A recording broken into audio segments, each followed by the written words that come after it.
You believe you must force your heart to heal, fighting against the pain that insists on staying.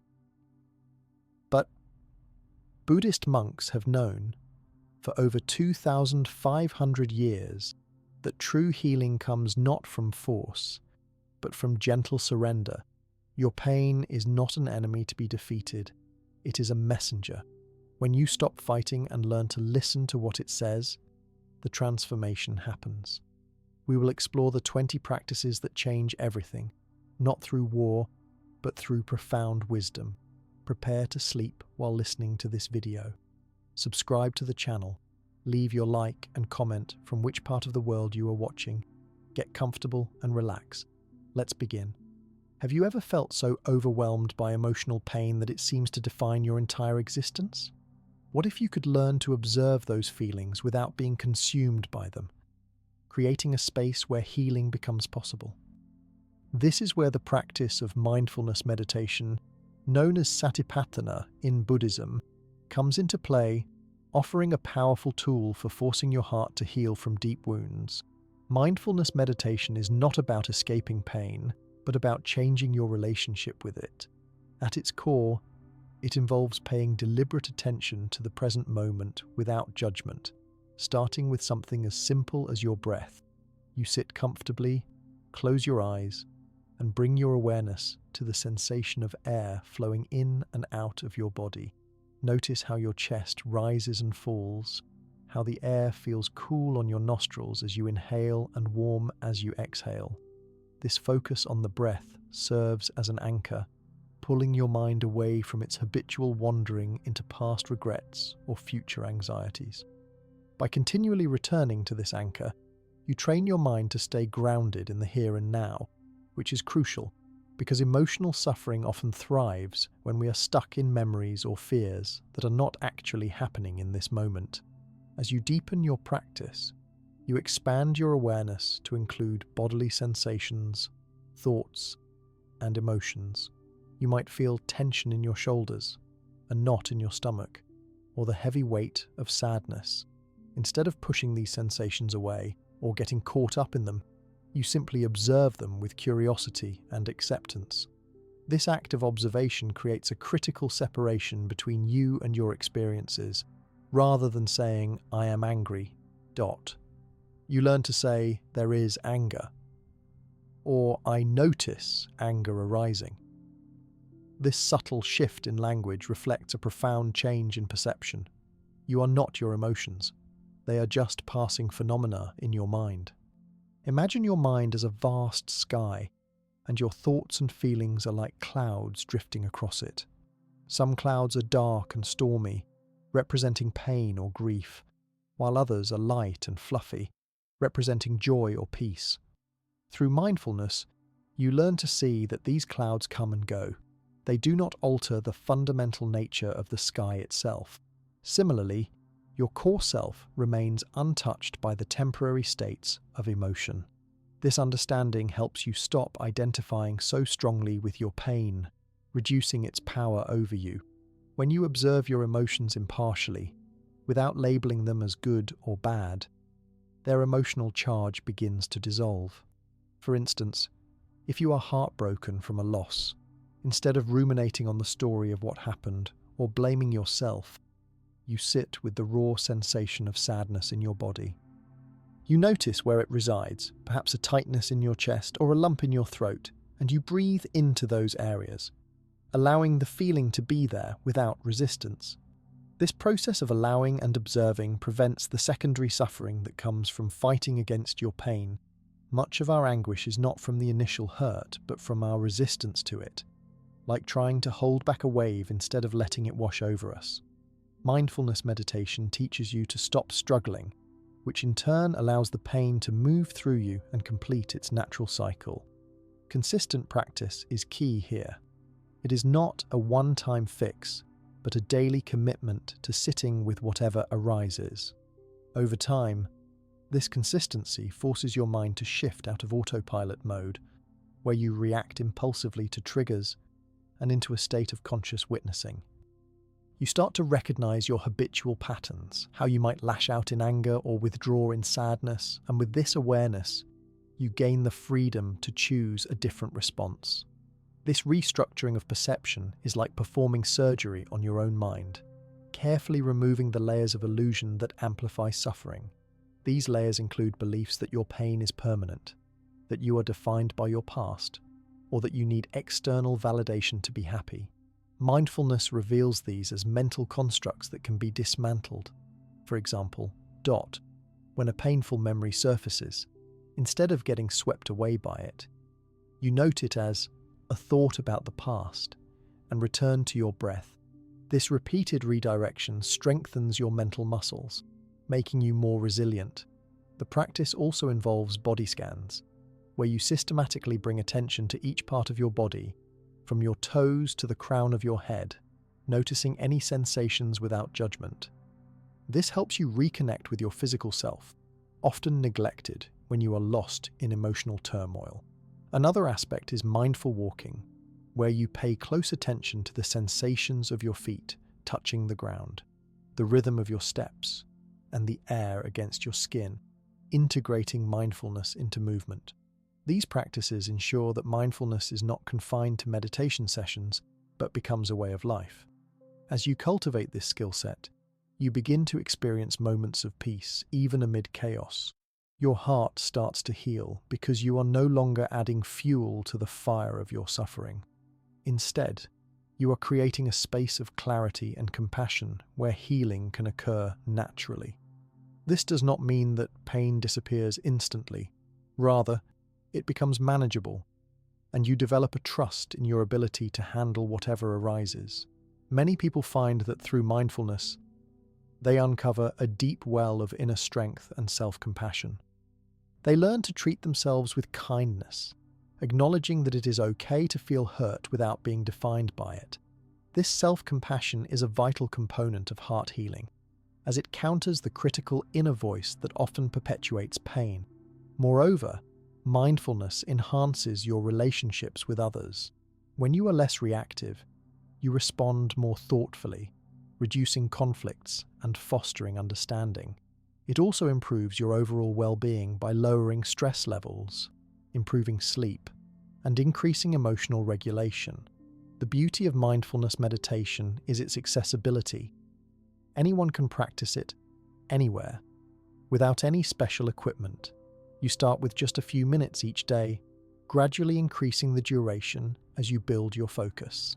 Common challenges include restlessness, boredom, or frustration when your mind wanders. But these are all part of the process. Each time you gently bring your attention back, you are strengthening your mindfulness muscle. It is like training a puppy. You patiently guide it back without scolding.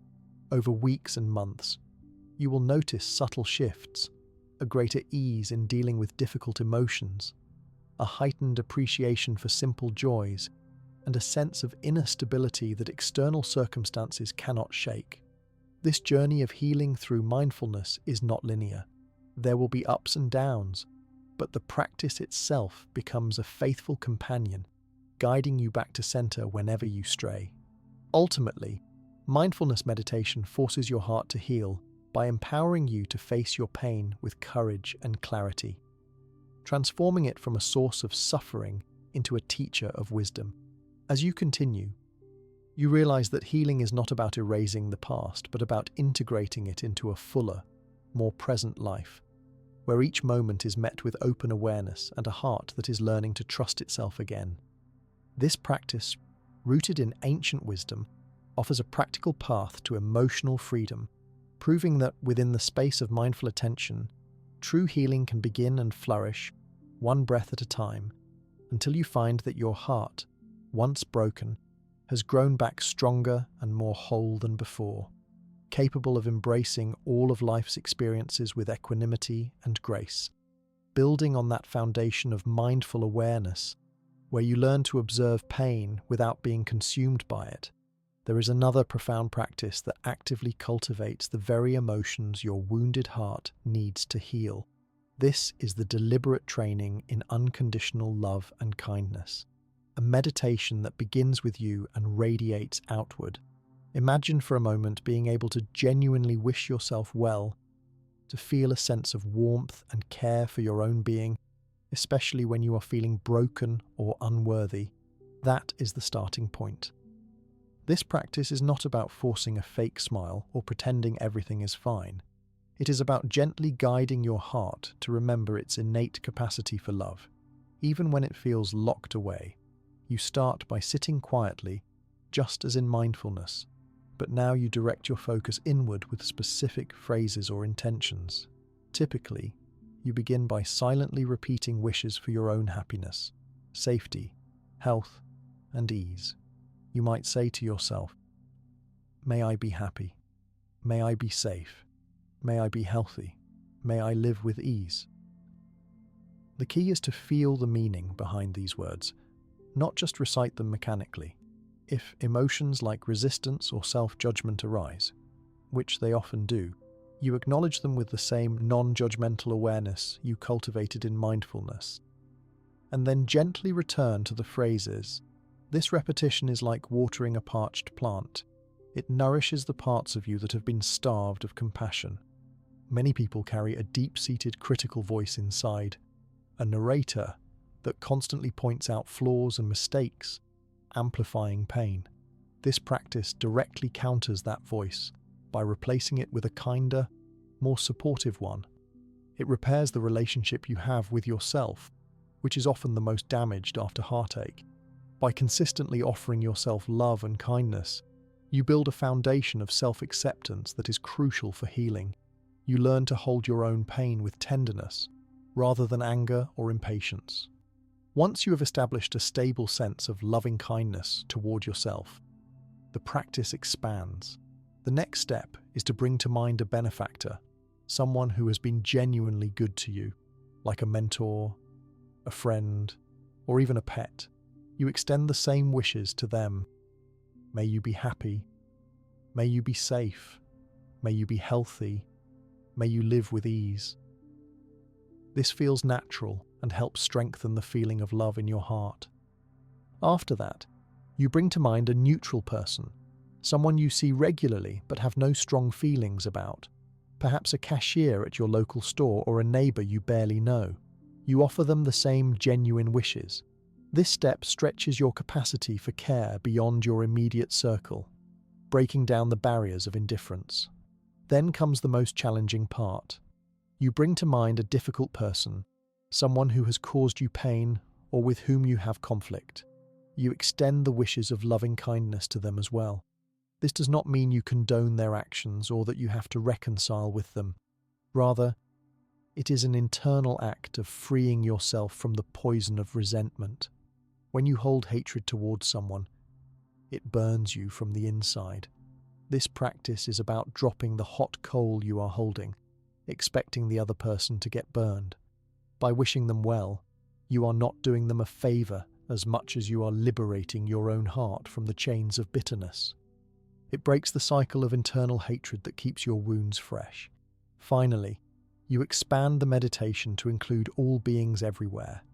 Without exception, you visualize your love radiating outward in all directions, embracing friends, strangers, enemies, animals, and the entire planet. This universal aspect connects you to the interconnectedness of all life, reminding you that you are not alone in your suffering. The practice of loving kindness meditation literally reconditions your brain. Neuroscientific studies have shown that regular practice can strengthen neural pathways associated with positive emotions like empathy and compassion, while weakening those linked to fear and anger. It is a form of mental training that replaces destructive emotional habits with constructive ones. Every time you engage in this meditation, you are actively forging new circuits in your mind, making it easier to access feelings of love and kindness even in difficult moments. This is how it forces healing. By systematically dismantling the walls around your heart and reminding you that your capacity to love is not dependent on external circumstances or the actions of others. It is an inner resource that can never be taken away, only forgotten and then remembered. The process is gradual and requires patience. Some days, the feelings of love will flow easily. Other days, It might feel hollow or forced. That is perfectly normal.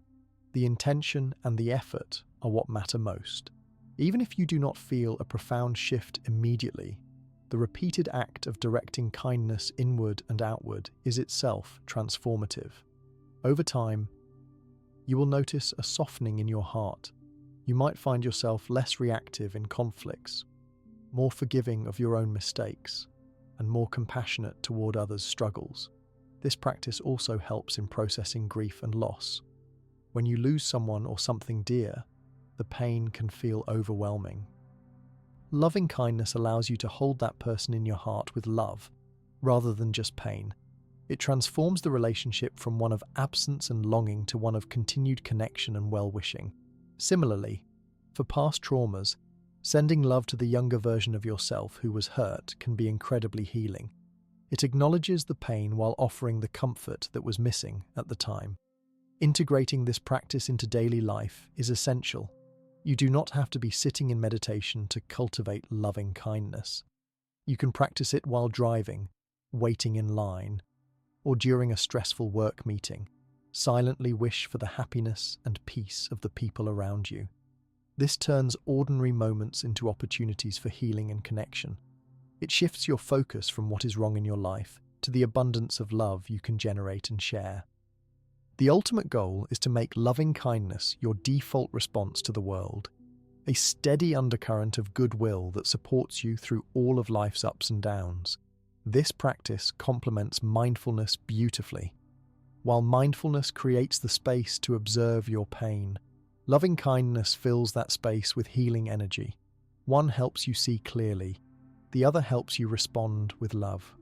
Together, they form a powerful duo for emotional resilience and heart healing. Remember, healing is not a linear process. There will be setbacks and days when old wounds feel raw again. But with consistent practice, you build a foundation that can withstand those storms.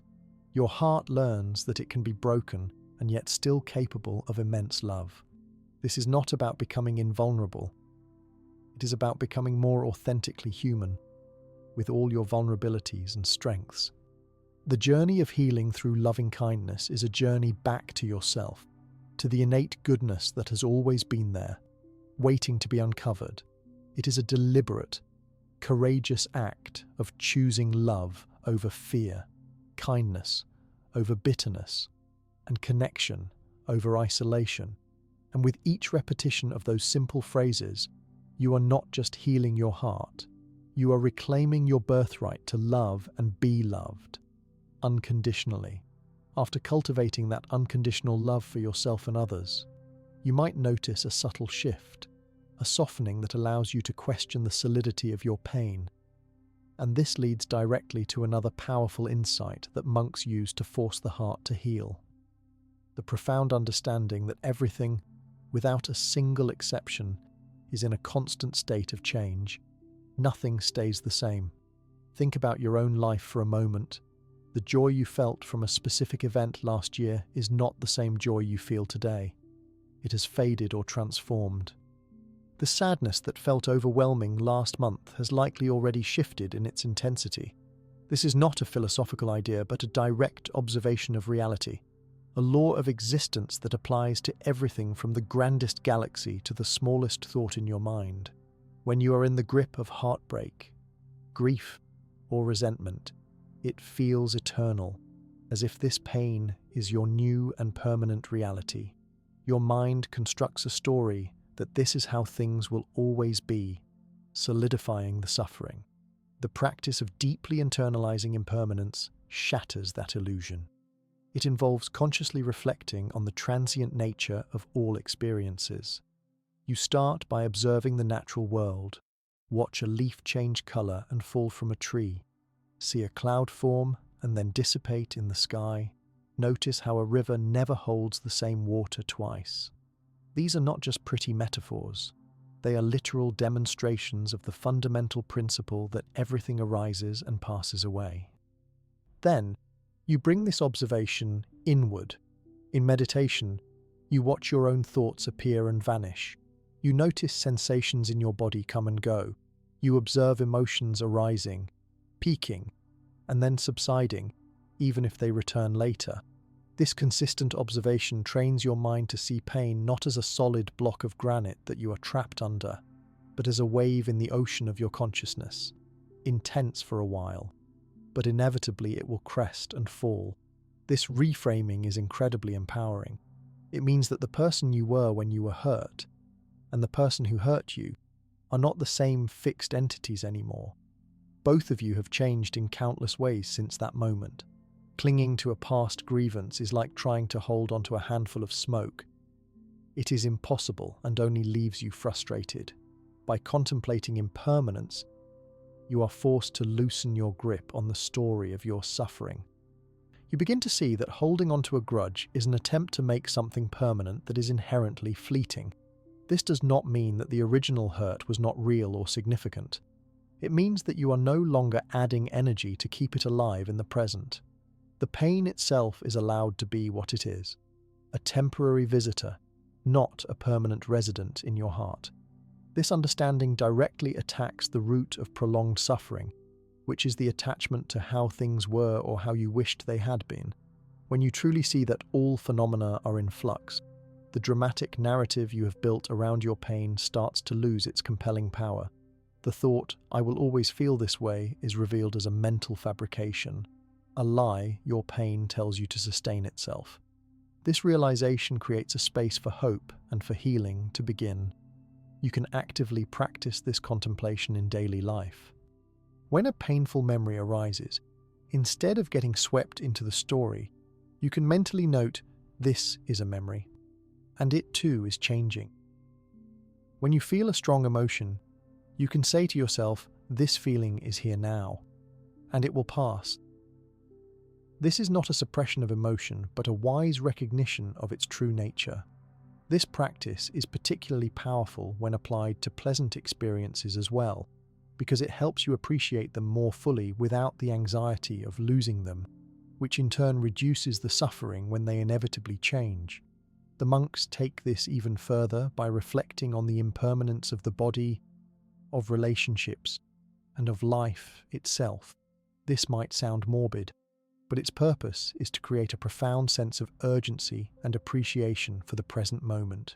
If you knew for certain that a current difficulty would be gone in a week, you would endure it with much more grace. The understanding of impermanence gives you that perspective on all your troubles. It forces your heart to heal by aligning you with the actual flow of reality, rather than your resistant and static story about it. You stop wasting energy fighting against the natural law of change and instead learn to flow with it. This brings a tremendous sense of relief and lightness.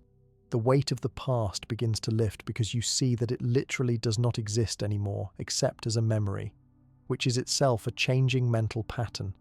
The future is not here yet, so the only place where life actually happens is this present moment. And in this present moment, your heart has the capacity to heal, to love, and to be at peace, because it is not burdened by the illusion of permanence. This does not happen overnight. It is a gradual rewiring of your perception. You will have days where the old patterns feel strong and the pain feels solid again. But with consistent reflection, the truth of change becomes more real to you than the illusion of permanence. Your emotional resilience grows. You become like a flexible bamboo tree that bends in the storm but does not break, because you know the storm is temporary. This understanding works hand in hand with the previous practices. Mindfulness gives you the tools to observe change moment to moment, and loving kindness provides the compassionate heart to meet those changes without fear. Together, they create a powerful framework for emotional healing. Your heart learns to hold everything more lightly, the joys, the sorrows, the successes, the failures, because you see them all as part of a beautiful, ever-moving stream. You stop trying to build a fortress around your heart to protect it from change, and instead, you learn to let life flow through you. This is the ultimate healing, not a state of being permanently happy, but a state of being free, open, and resilient, capable of engaging fully with the bittersweet, impermanent, and utterly precious experience of being alive. You realize that healing is not about arriving at a fixed point where pain is gone forever, but about developing a dynamic and wise relationship with the endless flow of arising and passing away, finding peace and freedom right in the middle of it all. After realizing that everything from your emotions to the world around you is in a constant state of flux, you might naturally arrive at a pivotal question. If nothing is permanent, then what about this solid sense of me that seems to be at the center of all this suffering? This inquiry leads to one of the most profound and liberating practices for heart healing, the direct investigation into the nature of the self. It is not about adding a new belief, but about uncovering something you can see for yourself through careful observation.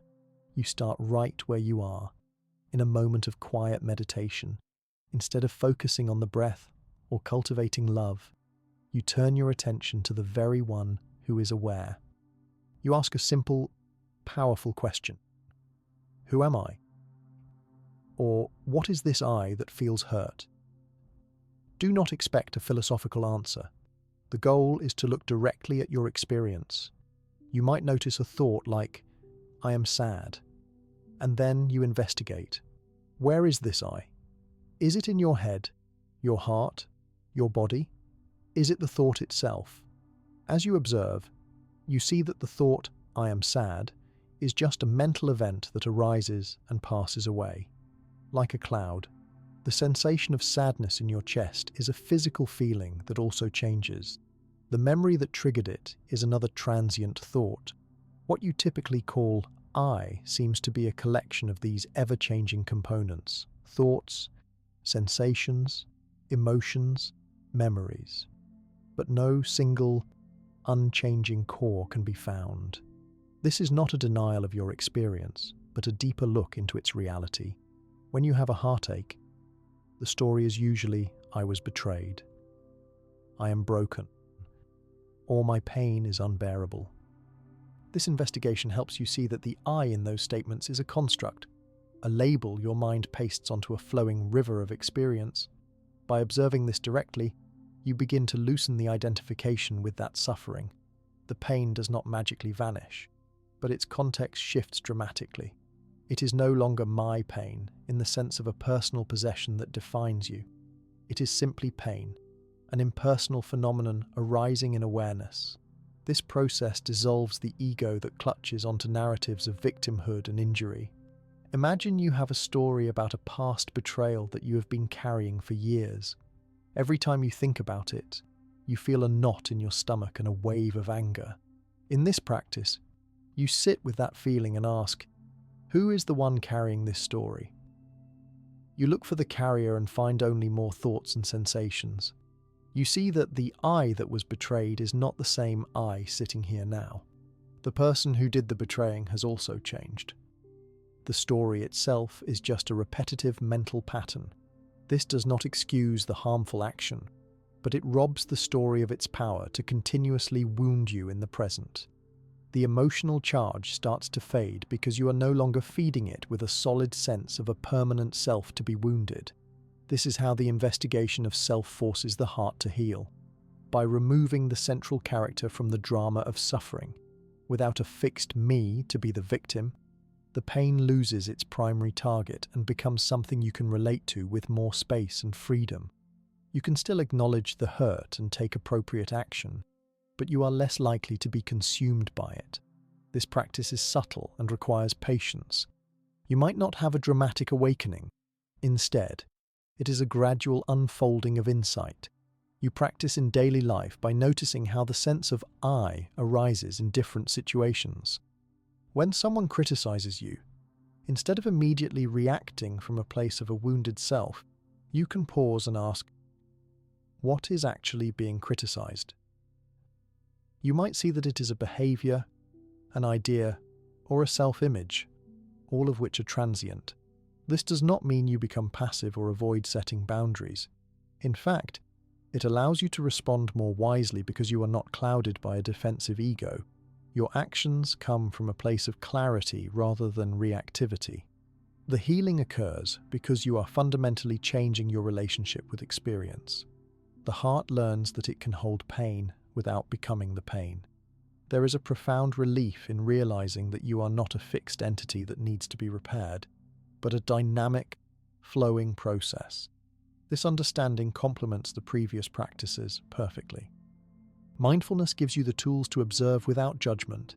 Loving kindness provides the compassion to meet your experience with care, and impermanence shows you the context of change. The investigation of self ties it all together by revealing that the observer itself is not a thing. You are the awareness in which all these phenomena come and go. This is not an intellectual concept, but a lived experience that deepens over time.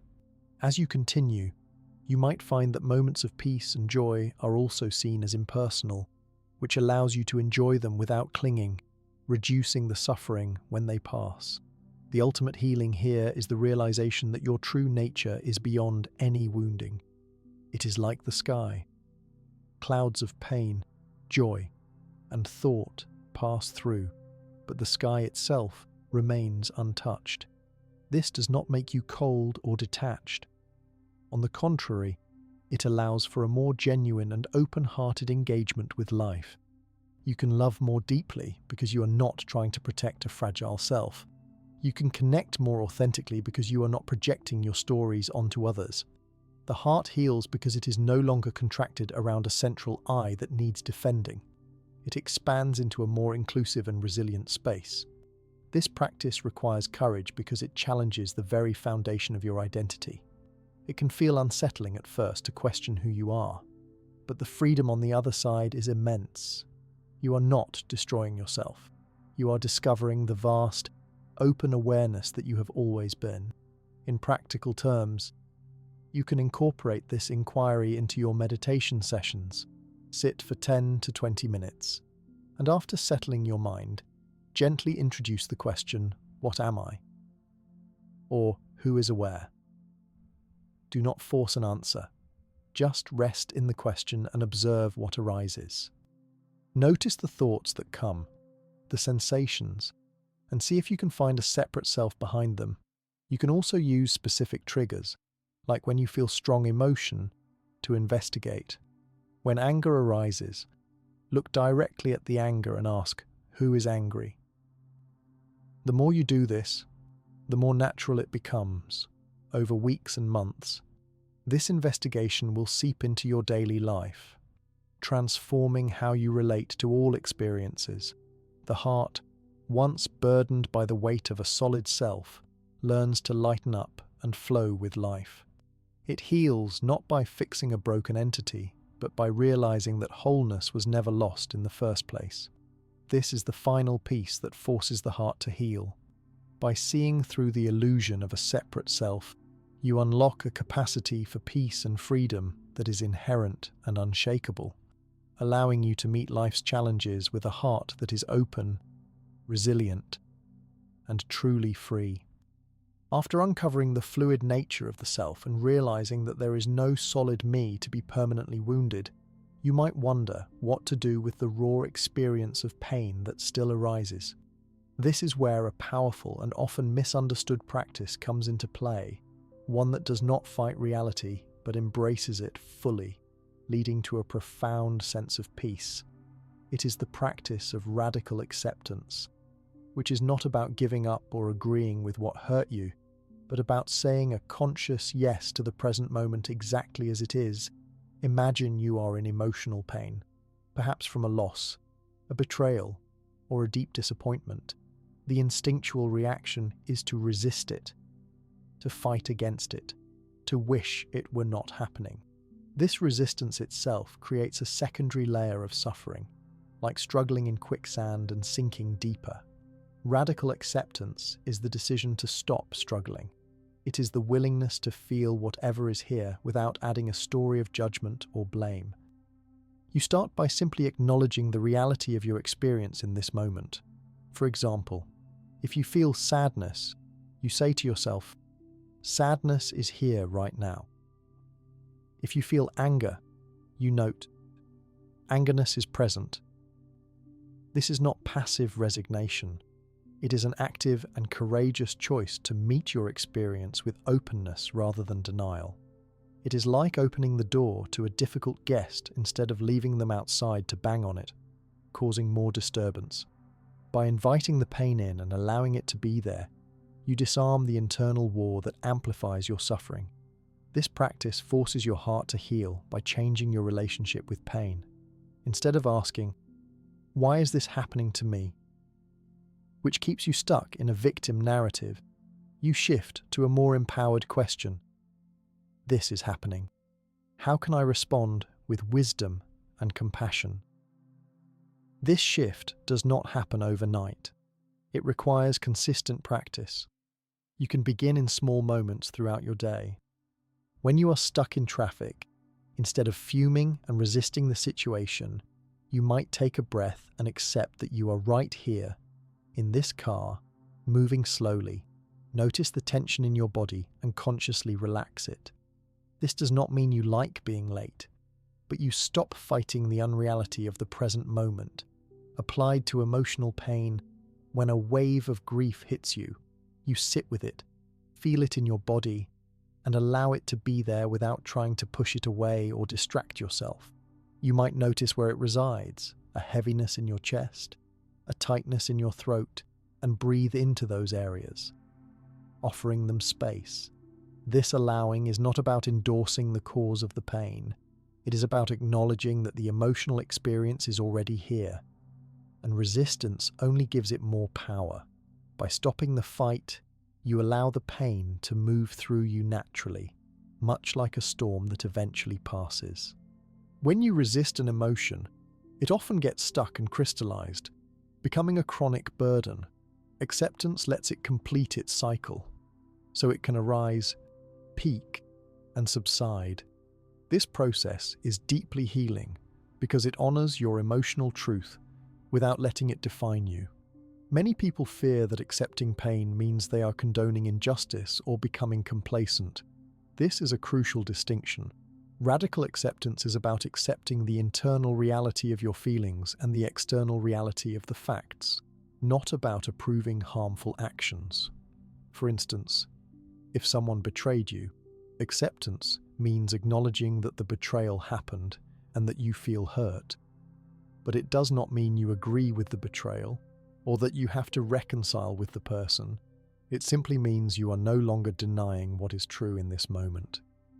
From this place of acceptance, you can then choose wise action, such as setting boundaries or seeking support from a centered and clear space, rather than from a reactive, angry place. This practice is a portal to peace because it ends the exhausting battle with reality. When you stop arguing with what is, a natural calm arises. This peace is not dependent on circumstances. It comes from within. You start to find that even in the midst of pain, there is a part of you that can be still and okay. This does not mean you become emotionless. Rather, you develop the capacity to hold emotions with a gentle, allowing attitude. Over time, this becomes a new default setting. You might notice that you are less triggered by life's challenges because you are not adding layers of resistance. Your heart becomes more resilient, able to accommodate joy and sorrow without being overwhelmed. To cultivate radical acceptance, you can use mindfulness techniques. During meditation, when a difficult thought or feeling arises, practice labeling it and allowing it to be there without judgment. Say to yourself, "It's okay that this is here," even if it does not feel okay. This kind of self-talk is compassionate and validating. In daily life, when you catch yourself resisting a situation, like a critical comment from a coworker or a personal mistake, pause and take a breath. Acknowledge the reality. This comment was made, or I made an error. Then, feel the emotions that come with it without immediately reacting. This space between stimulus and response is where your freedom grows. Another helpful approach is to use phrases like, I allow this moment to be as it is, or I surrender to what is happening. These are not statements of defeat but of empowerment, as they reclaim your ability to choose your response. As you practice, you will likely encounter internal barriers. such as the belief that you should not feel a certain way, or that accepting pain means you are weak. These are just more thoughts to accept. Meet them with the same openness. The more you do this, the more you will trust the process. You will see that acceptance does not make pain worse. It often reduces its intensity because you are not fueling it with resistance. This practice complements the previous ones beautifully. Mindfulness gives you the awareness to see what is happening. The investigation of self shows you that there is no solid self to be harmed. And radical acceptance provides the heart to embrace it all. Together, they form a robust framework for healing. Your heart learns that it can handle anything that arises because it is not fighting reality. This is how radical acceptance forces healing. By ending the war within, you conserve energy that was previously spent on resistance. And this energy can now be directed toward genuine care and growth.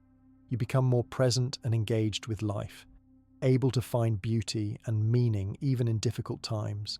The peace that comes from acceptance is not a distant goal, but an ever-available resource in the present moment. It allows you to live with greater authenticity and compassion for yourself and others. Remember, this is a practice, not a perfection. There will be days when acceptance feels impossible, and that is okay. Simply accept that you are struggling to accept. Each small moment of saying yes to what is builds a foundation of inner stability that can withstand life's storms. Your heart, once tangled in resistance, learns to open and heal, not because the pain is gone, but because you have found a way to be at peace with it. This is the radical truth. Healing begins when you stop fighting what is and start embracing the fullness of your experience, exactly as it is, right here and now. After learning to accept the present moment exactly as it is, you might notice a subtle shift where you are no longer fighting reality, but a new challenge arises. The persistent pull of how you think things should be, or the deep-seated desires for certain outcomes. This is where the practice of detachment comes into play, a concept often misunderstood as cold indifference, but is in fact a profound source of inner freedom and serenity. Detachment is not about withdrawing from life or ceasing to care. It is about engaging fully with the world without letting your happiness depend on it. Imagine you are working on a project and you have a specific vision of how it should turn out. You invest time and energy, but you also become attached to the result, feeling anxious about failure or overly elated about success. This attachment to the outcome creates a roller coaster of emotions that can leave you exhausted and vulnerable. Detachment teaches you to put in your best effort while releasing your grip on the result, understanding that many factors are beyond your control. It is the freedom to act without being enslaved by the need for a particular outcome. This practice is crucial for heart healing because much of our suffering stems from clinging to desires and aversions, constantly wanting things to be different from how they are. When you experience heartbreak, for instance, the pain is often amplified by the desire for the past to be unchanged or for the future to unfold in a specific way. You might think, if only they had acted differently, or I need them to come back for me to be happy again. These thoughts chain your heart to external circumstances, making your inner peace conditional. Detachment involves observing these desires without letting them dictate your emotional state. It is like watching clouds pass in the sky. You see them, but you do not have to hold on to them. In practical terms, you start by bringing awareness to your attachments in daily life. Notice when you feel a strong pull towards something, like approval from others, success in a venture, or even the comfort of a routine, and observe how it affects you. When you catch yourself thinking, I must have this to be happy, pause and question that belief. Is it true? Can you find contentment right now without that condition being met? This does not mean you stop pursuing goals or enjoying pleasures. It means you do not make them the source of your well-being. You learn to participate in life with a light touch, appreciating experiences without clutching them tightly. Monks cultivate this through mindful reflection, constantly reminding themselves of the impermanent nature of all things, which we discussed earlier. They see desires and aversions as mental habits that can be softened with practice. For example, when a desire arises, instead of immediately acting on it or suppressing it, they simply note it. Ah, desire is here. They observe the physical sensations and emotions that accompany it without judgment, allowing the desire to be present without being compelled by it. Over time, this reduces the power desires have over the heart. Similarly, with aversions, things you want to avoid, you practice meeting them with the same openness, recognizing that resistance often strengthens what you are trying to push away. Detachment forces healing by liberating you from the tyranny of external validation. When you stop looking to people, achievements, or possessions to complete you, you discover an unshakable peace within yourself. This inner resource becomes your anchor, stable amidst life's ups and downs. Think of a time when you were deeply disappointed because something did not go as planned. The suffering was not just from the event itself, but from the attachment to your expectation. By practicing detachment, you can still feel disappointment, but it does not devastate you, because your sense of worth is not tied to that outcome. Your heart remains resilient, able to bounce back more quickly. This is not about becoming emotionless. It is about having a healthy relationship with your emotions, where they can flow through you without taking over. To integrate detachment into your life, begin with small steps. In conversations, practice listening without the need to control the response. In work, focus on the process rather than fixating on the result. In relationships, love without placing demands on how the other person should be. This might feel challenging at first, especially in a culture that emphasizes achievement and possession, but with consistency, it becomes natural. Meditation is a powerful tool for this. During sits, notice attachments as they arise, perhaps to a quiet mind or a particular feeling, and practice letting them go, returning to your breath or anchor. Another helpful approach is to reflect on the nature of desires. See how they are endless. Fulfilling one often leads to another, keeping you in a cycle of wanting. By recognizing this pattern, you can choose to step off the treadmill, finding satisfaction in simplicity. This is what monks do.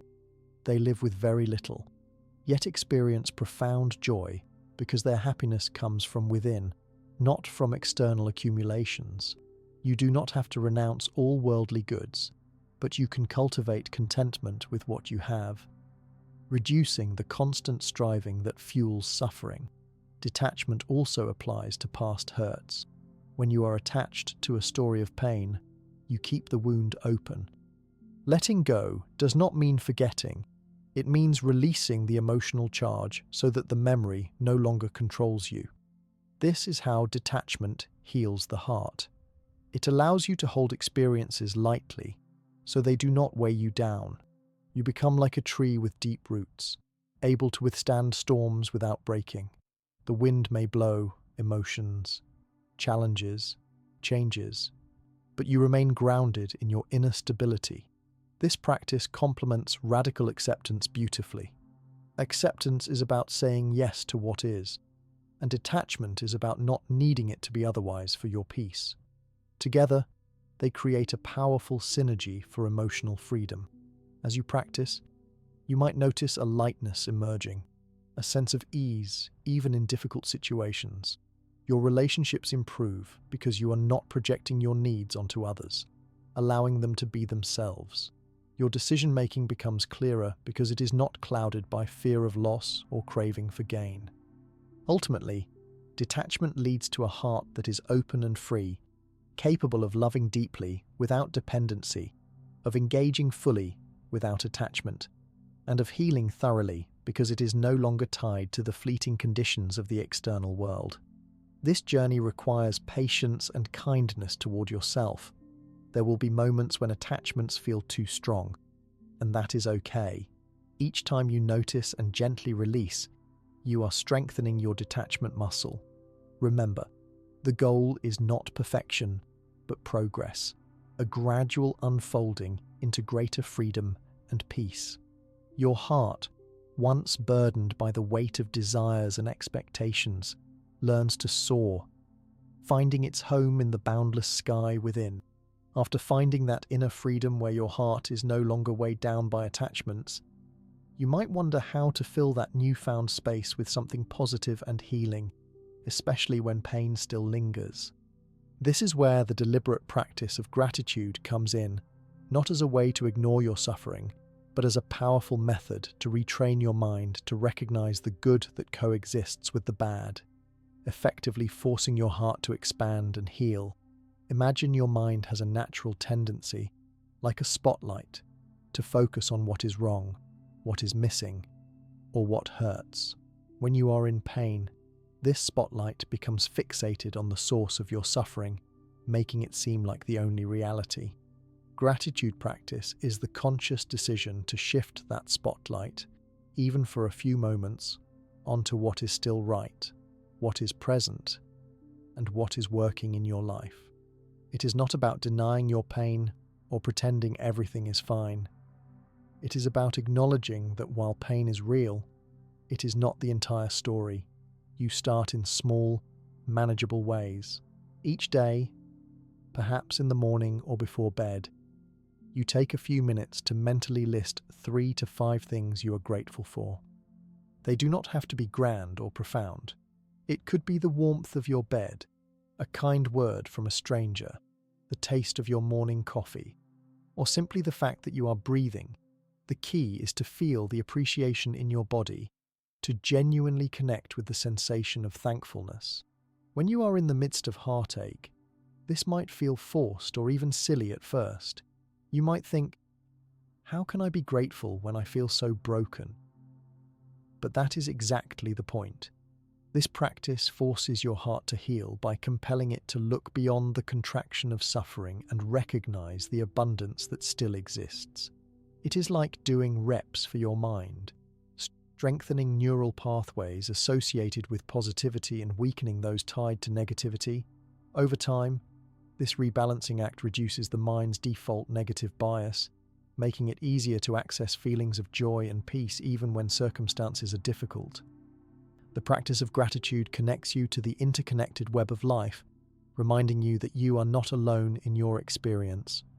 It shifts your perspective from one of lack, where you feel the world owes you something, to one of receptivity, where you see yourself as a container continually receiving gifts, both big and small.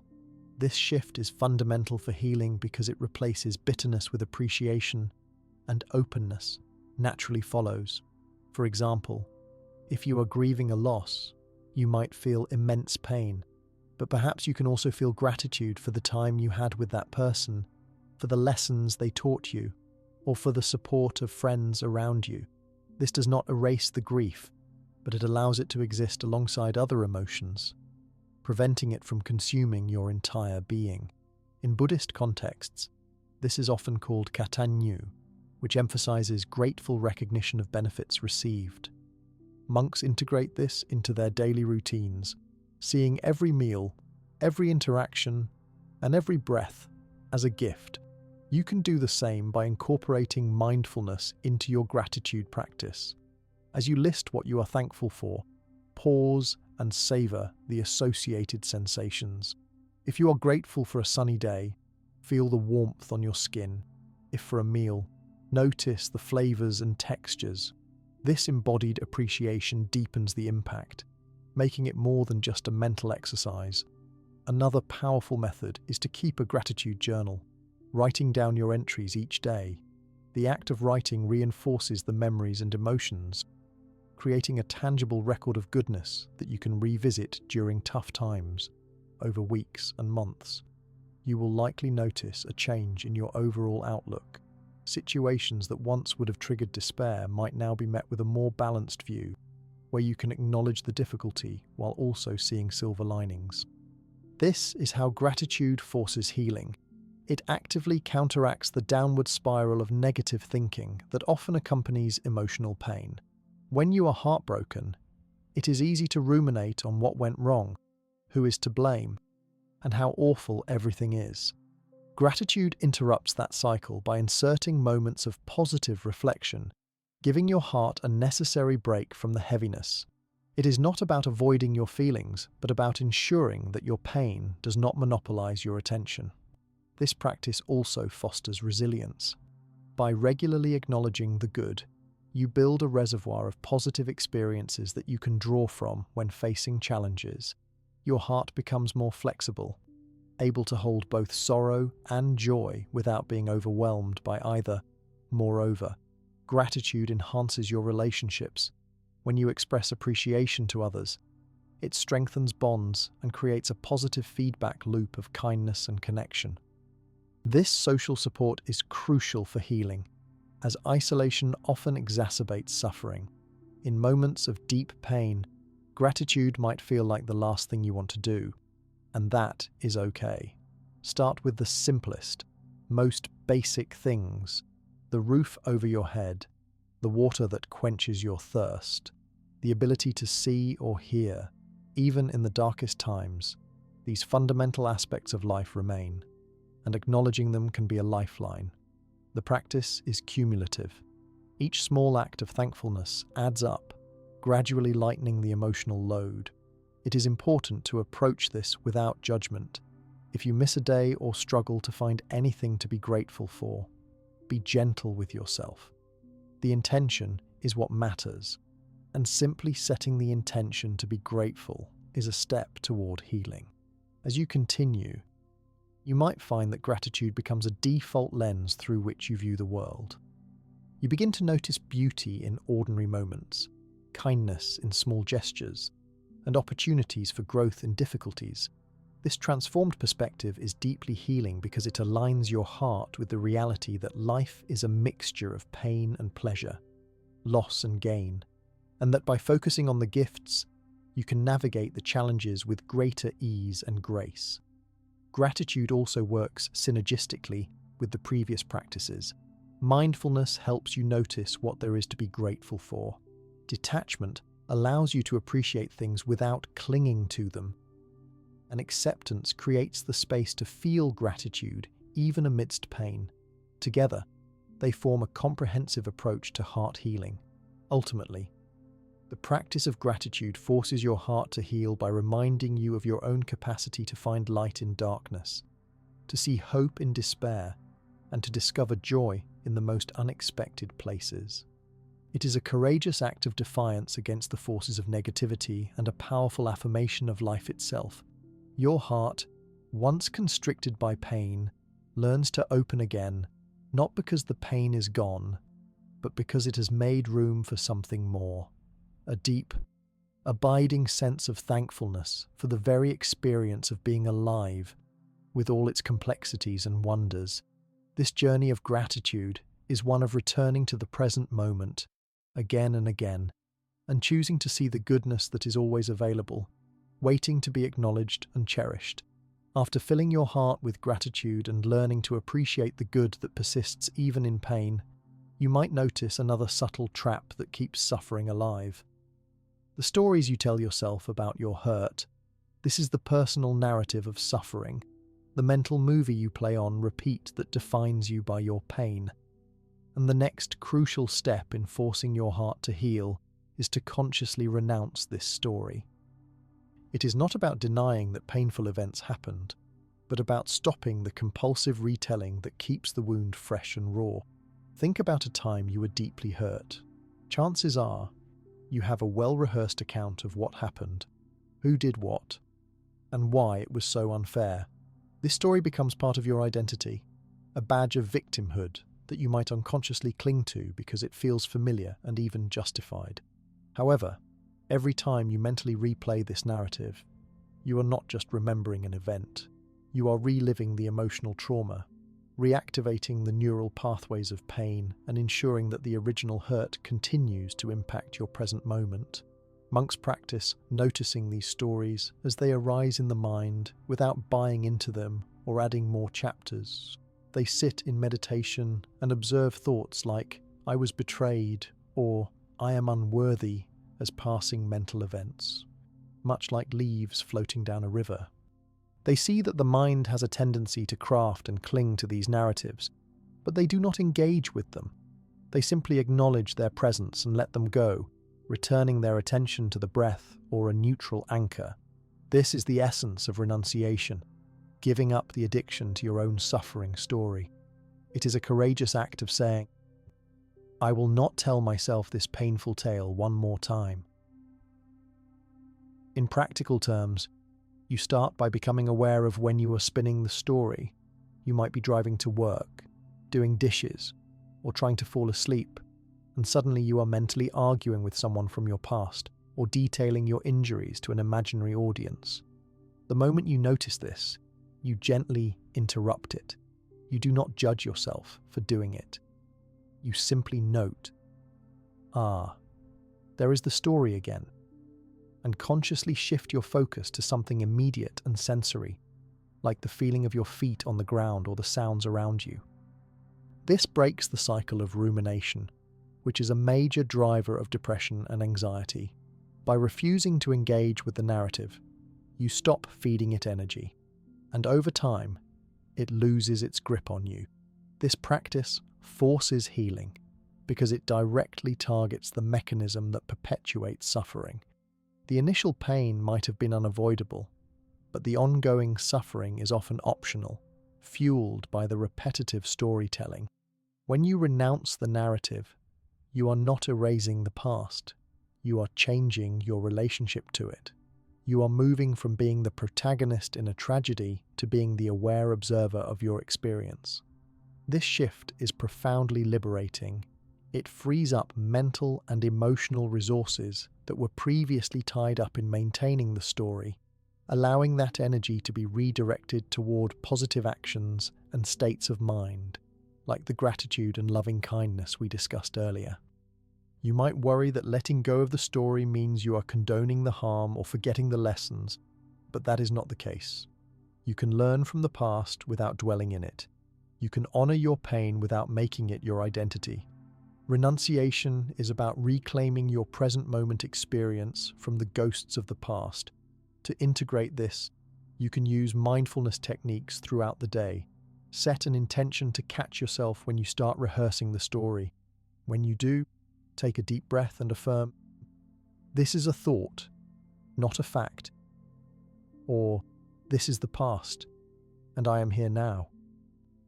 You can also practice cognitive diffusion, where you see thoughts as just words and images in the mind, rather than absolute truths. For example, instead of saying, "I am broken," you can say, "I am having the thought that I am broken." This creates a small but crucial distance between you and the story, reducing its emotional impact.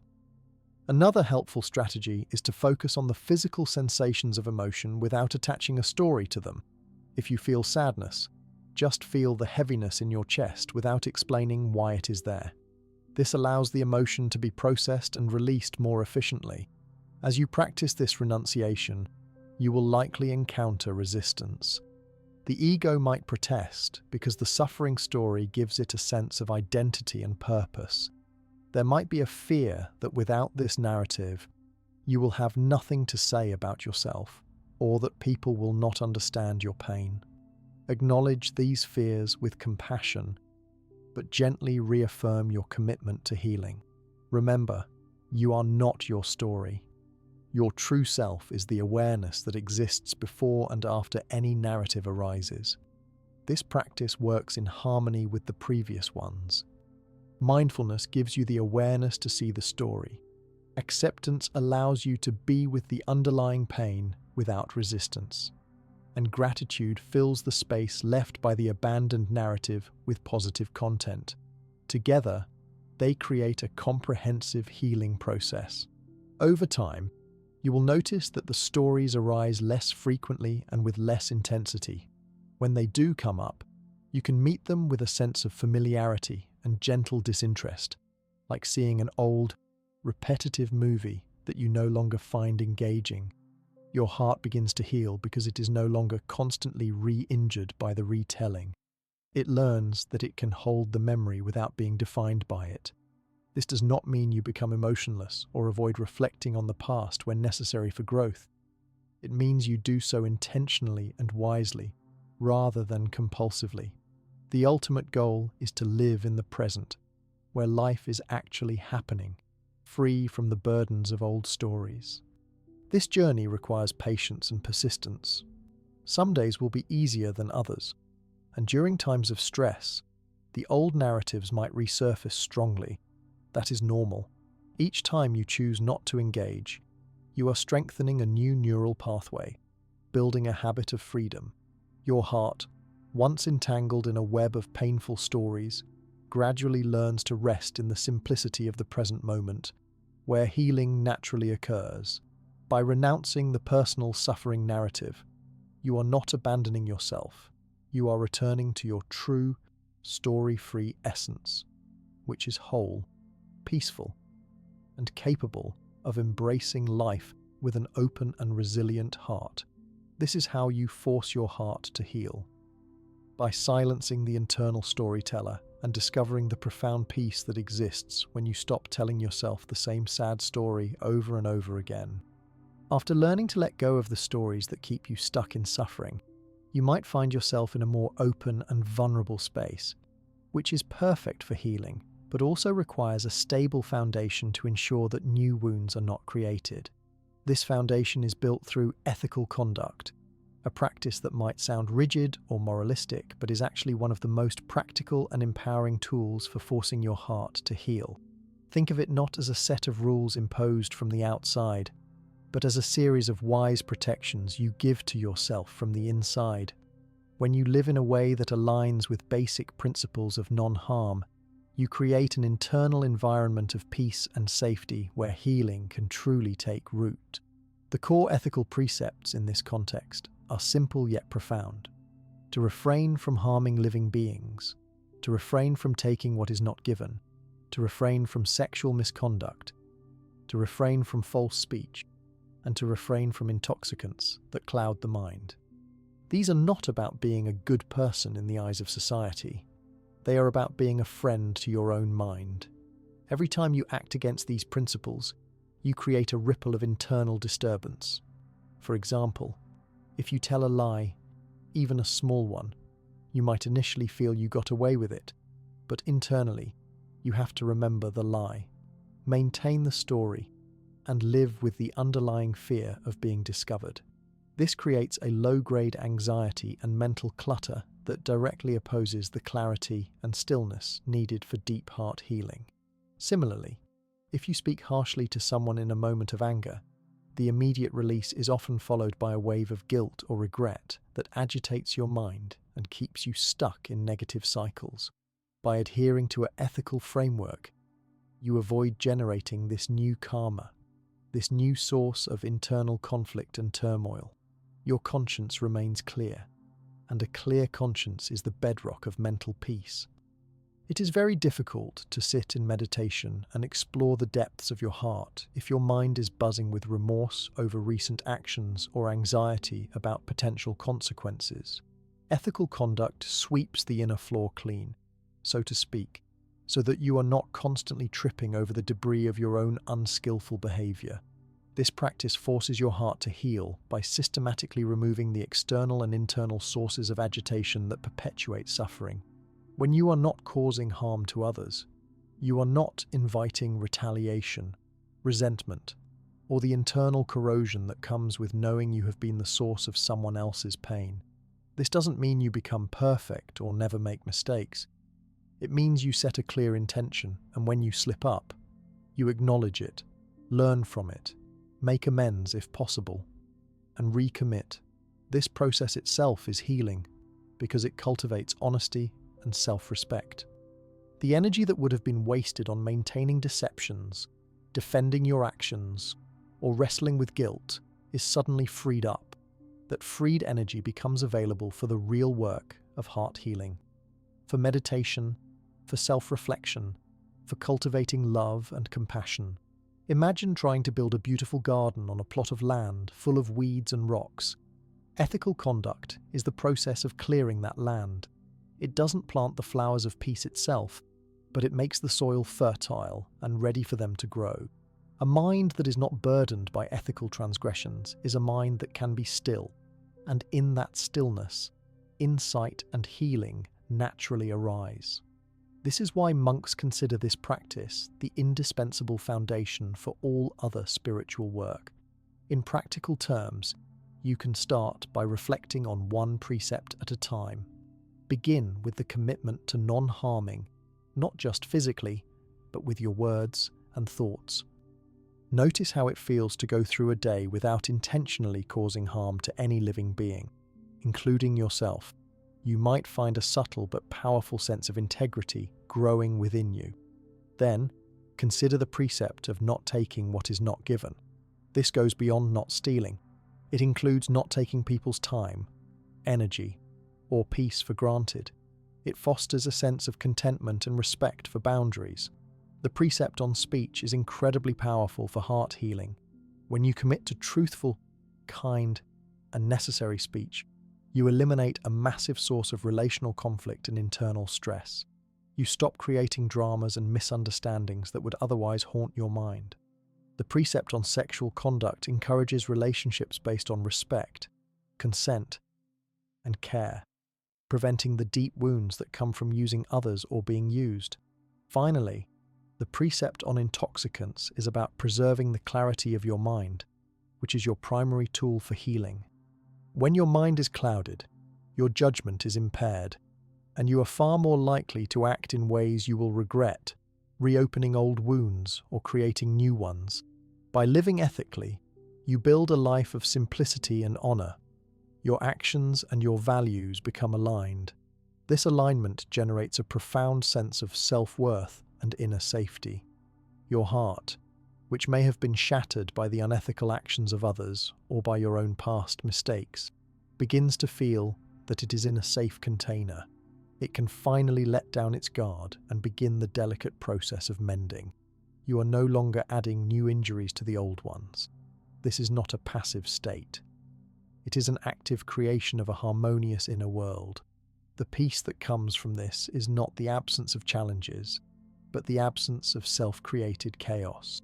As you continue this practice, you will notice that your mind becomes quieter and more receptive. The storms of emotion become easier to weather because you are not simultaneously battling the winds of your own unskillful actions. Your meditation deepens, your insights become clearer, and your capacity for compassion expands, because you are not fighting a war on two fronts, the original pain and the new disturbances. Ethical conduct allows you to focus all your resources on healing the core wounds. It forces the heart to heal by providing the ultimate prerequisite, a mind that is at peace with itself, a conscience that is clear, and a life that is rooted in respect for all beings, starting with you. This foundation makes all the other practices, mindfulness, loving kindness, forgiveness, infinitely more effective and sustainable. You are building your healing on solid rock, not on shifting sand. And with each ethical choice, you are sending a powerful message to your own heart. You are worthy of protection, you are capable of goodness, and you are creating a world within yourself where healing is not just possible, but inevitable.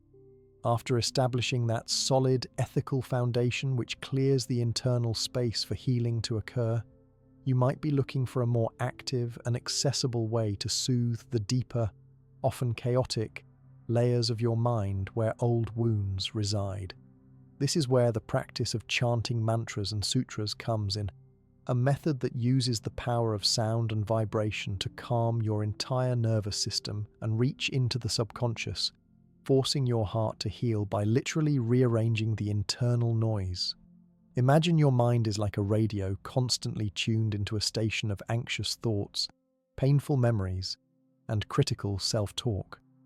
Chanting is the simple act of changing the station, of deliberately selecting a new frequency, one of peace, focus, and vibrational harmony. It is a form of active meditation that does not require you to sit in perfect silence, which can be daunting when your mind is racing. Instead, you give your mind a single, repetitive task. dot to focus on a sound, a word, or a phrase. You can start with something universal like the classic Om, dot, a sound considered in many traditions to be the primordial vibration of the universe. Or you might use a phrase in Pali or Sanskrit like Om Mani Padme Hum, which embodies compassion. Or even a simple English phrase like I am peace or let go. The specific words are less important than the intention and the vibrational quality you bring to them. The process is straightforward. You find a comfortable seated position, close your eyes, and begin to repeat your chosen mantra aloud or silently in your mind. You focus on the sound, the sensation of the vibration in your body, the movement of your breath as you chant. This focused attention acts as an anchor, pulling your mind away from its habitual cycles of worry and regret about the past or fear about the future. It gives your overactive thinking mind a job to do. And in doing that job, it finally gets a rest from its painful storytelling. This is not about suppressing thoughts. It is about redirecting your attention so consistently that the thoughts eventually lose their power and quiet down on their own. The rhythmic nature of chanting has a profoundly calming effect on your nervous system. It can slow your heart rate, lower your blood pressure, and shift your brain waves from the stressed beta state to the more relaxed alpha or even theta states, which are associated with deep meditation and healing. This physiological shift is crucial because a calm body is the necessary container for a calm mind and a healing heart. You cannot force healing when your system is flooded with stress hormones. Chanting helps create the biological conditions for repair to begin. Furthermore, the physical vibrations produced by chanting, especially when done aloud, resonate throughout your body. Think of these vibrations as gentle, internal massages. They travel through your tissues and can help to dislodge and release stored emotional energy. Many of our deepest heartaches are not just memories in the brain, they are held as tension, stiffness, or even pain in the physical body, a tightness in the chest from grief, a knot in the stomach from anxiety, a constricted throat from unspoken words. The resonant frequency of the sound waves can help to break up these energetic blockages, allowing the trapped emotion to surface and be released in a safe, controlled way. You might find that after a session of chanting, you feel a sudden wave of emotion, sadness, anger, or even relief that seems to come out of nowhere. This is often a sign that the practice is working, accessing and loosening the subconscious material that your conscious mind has walled off. This is the key to how chanting forces healing. It bypasses the analytical, critical mind and speaks directly to the subconscious, where many of our core beliefs and unresolved traumas are stored. Your subconscious mind is highly receptive to repetition and rhythm. By consistently immersing it in a sound that represents peace or compassion, you are essentially reprogramming it. You are replacing the old, negative tapes, I am not good enough, I am unlovable, I am broken, with a new, positive frequency. The continuous repetition acts as a kind of benevolent brainwashing, washing away the internal noise of anguish and replacing it with a foundational sense of calm. It is like painting over a dark dot, stained wall with a fresh, light colour. It does not erase the wall, but it completely transforms its appearance and the feeling it evokes. This process requires consistency. You would not expect to get fit from one visit to the gym. Similarly, the transformative power of chanting builds over time. A daily practice of even 10 or 15 minutes can yield significant results. You might begin to notice that you are less reactive in stressful situations, that you can access a sense of calm more easily, or that old painful memories simply do not have the same emotional charge they once did. Your heart is healing because it is no longer being constantly triggered and re-traumatized by the subconscious chatter. Instead, it is being bathed in a soothing, repetitive sound that tells it, on a very deep level, that it is safe to let go and heal. Another powerful aspect of this practice is group chanting.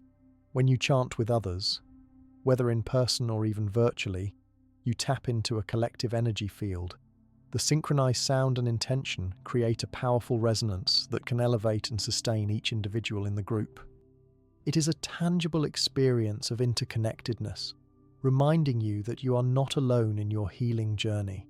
This shared vibration can often carry you through moments of doubt or resistance, providing a boost of energy and support that might be hard to generate on your own. The sense of community and shared purpose can be incredibly healing in itself, counteracting the isolation that often accompanies emotional pain. To incorporate this into your life, you do not need any special equipment or a perfect voice. You can start today. Find a quiet space. Choose a mantra that resonates with you, and set a timer for a short period. Focus on the sound and the feeling. If your mind wanders, which it will, gently bring it back to the mantra without judgment. Over time, you can experiment with different tones, volumes, and durations.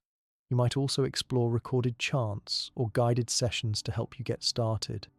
The beauty of this practice is its simplicity and accessibility. It meets you exactly where you are, in the midst of your chaos, and offers a direct path to inner stillness. As you continue, chanting becomes less of a formal practice and more of a natural response to stress or emotional turbulence, a tool you can use in the moment to recenter and soothe your heart. It works in harmony with all the other practices we have discussed. The mindfulness you cultivated earlier helps you to notice when you need to chant. The ethical foundation ensures you are coming to the practice with a clear intention. The loving kindness can be infused into the very sounds you make.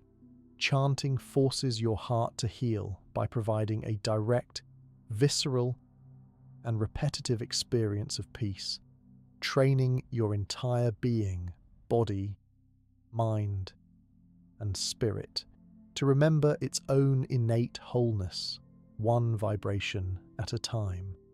After discovering the profound inner stillness that chanting can bring, you might find yourself in a more receptive and open state, but this very openness can also feel vulnerable, highlighting a deep human truth. We are not meant to heal in isolation. The next powerful practice for forcing your heart to heal is immersing yourself in a supportive community and cultivating sacred friendships, because healing is ultimately a relational process. While personal practices like meditation and chanting are essential for creating internal change, they are amplified and sustained within the container of a like-minded community. Imagine trying to learn a language entirely on your own versus learning it while living in a country where everyone speaks it. The community provides constant immersion, correction, and encouragement that accelerates learning and integration. In the same way, a spiritual community, or sangha, acts as a living, breathing environment where the principles of heart healing are not just ideas, but are constantly being modeled and reinforced. This is not about finding any random social group. It is about intentionally surrounding yourself with people who are also committed to growth, awareness, and compassion. These are people who understand the journey because they are on it themselves. They are not there to fix you or offer unsolicited advice, but to bear witness to your process, to hold a space for your pain without trying to rush you out of it, and to remind you of your own innate wisdom when you inevitably forget it. This kind of supportive environment is a sanctuary where you can finally let your guard down and be authentically yourself, with all your cracks and vulnerabilities, without fear of judgment. Within this sangha, the concept of kalyana mita, or spiritual friendship, becomes your greatest asset. A spiritual friend is not just someone you enjoy spending time with. They are a mirror who reflects your blind spots with kindness, a cheerleader who believes in your potential even when you do not, and a compassionate challenger who gently urges you to stay true to your path when you are tempted to stray. These friendships are built on a shared intention to awaken and heal, which creates a bond far deeper than common hobbies or interests. When you are lost in the darkness of your own pain, a spiritual friend does not try to drag you into the light. Instead, they sit with you in the dark, offering their presence as a gentle reminder that you are not alone. This simple act of companionship can be profoundly healing, as it directly counteracts the isolating nature of suffering. Isolation tells you that your pain is unique and that no one could possibly understand, but a spiritual community shows you that while your story is unique, the underlying emotions of grief, fear, and longing are universal. Seeing others work through their own struggles gives you hope and a tangible model for how to navigate your own. It normalizes the process, making your own challenges feel less like personal failures and more like part of the shared human condition. This is how community forces your heart to heal. It provides a relational field where healthy, supportive dynamics can slowly replace the painful or dysfunctional relationships that may have contributed to your heartache in the first place. If you grew up in an environment where vulnerability was punished or emotions were dismissed, the Sangha becomes a reparative experience where you learn, perhaps for the first time, that it is safe to feel and express what is real for you. This safe container allows for the gestation of a new, more healed version of yourself. Your spiritual friends become the midwives for this rebirth, offering encouragement and practical support along the way. Furthermore, being part of a community gives you opportunities to practice all the other heart-healing skills in real time. You get to practice mindfulness when a fellow member says something that triggers you. You get to practice loving kindness when someone is struggling and your instinct is to withdraw. You get to practice forgiveness when misunderstandings inevitably occur. You get to practice ethical conduct in how you speak and act within the group. The community becomes your training ground, your live laboratory for integrating all these principles into the messy, beautiful complexity of human interaction. This is where the theoretical becomes embodied. It is one thing to understand detachment intellectually, but it is another to practice it when someone else gets the recognition you wanted.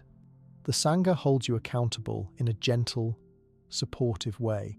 When you start slipping back into old patterns of negative self-talk or rumination, your spiritual friends might notice and offer a gentle nudge back towards awareness, perhaps by sharing what has worked for them or simply by listening deeply.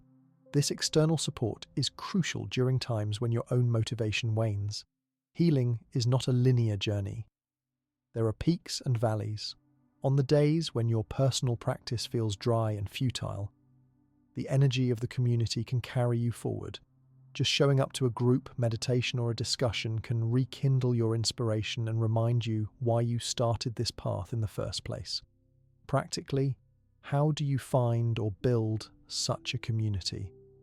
You can start by seeking out local meditation centers, Buddhist temples, yoga studios, or other spiritual groups that resonate with you. Many online communities also exist now, offering virtual sanghas where you can connect with people from all over the world. The key is to take the first step and show up consistently. It might feel awkward at first, especially if you are introverted or have been hurt by groups in the past. Start as an observer, participate when you feel comfortable, and gradually you will find your people.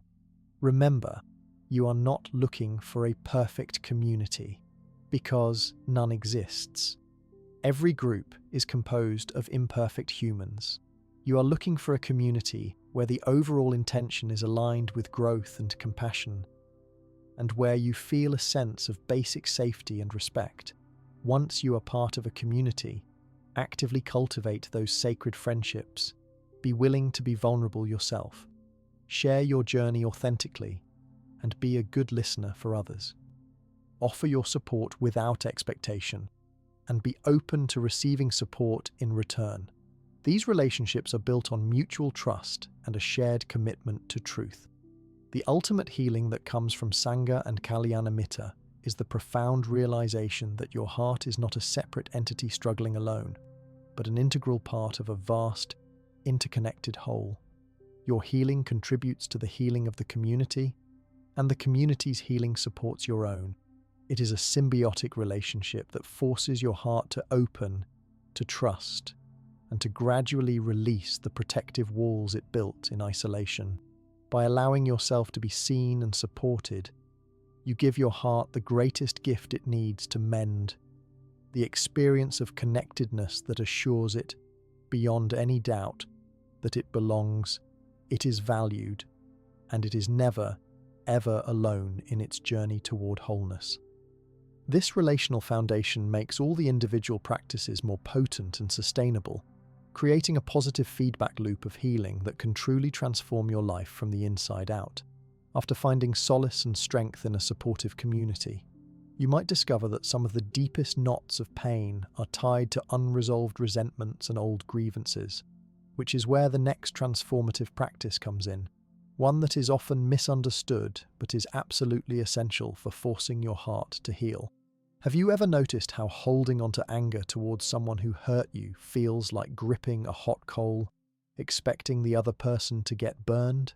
This is the core insight behind forgiveness in this context, a practice that is not about condoning harmful actions or reconciling with those who wronged you, but about making the intelligent choice to stop poisoning your own system for the sake of your peace. Forgiveness is perhaps one of the most challenging yet liberating steps on the path to heart healing because it directly targets the chains of resentment that keep you mentally and emotionally bound to past events. It is a deliberate process of unshackling your heart from the weight of bitterness, and it begins with a fundamental shift in perspective. In this framework, forgiveness is seen not as a moral obligation or a sign of weakness, but as an act of profound self-interest and wisdom.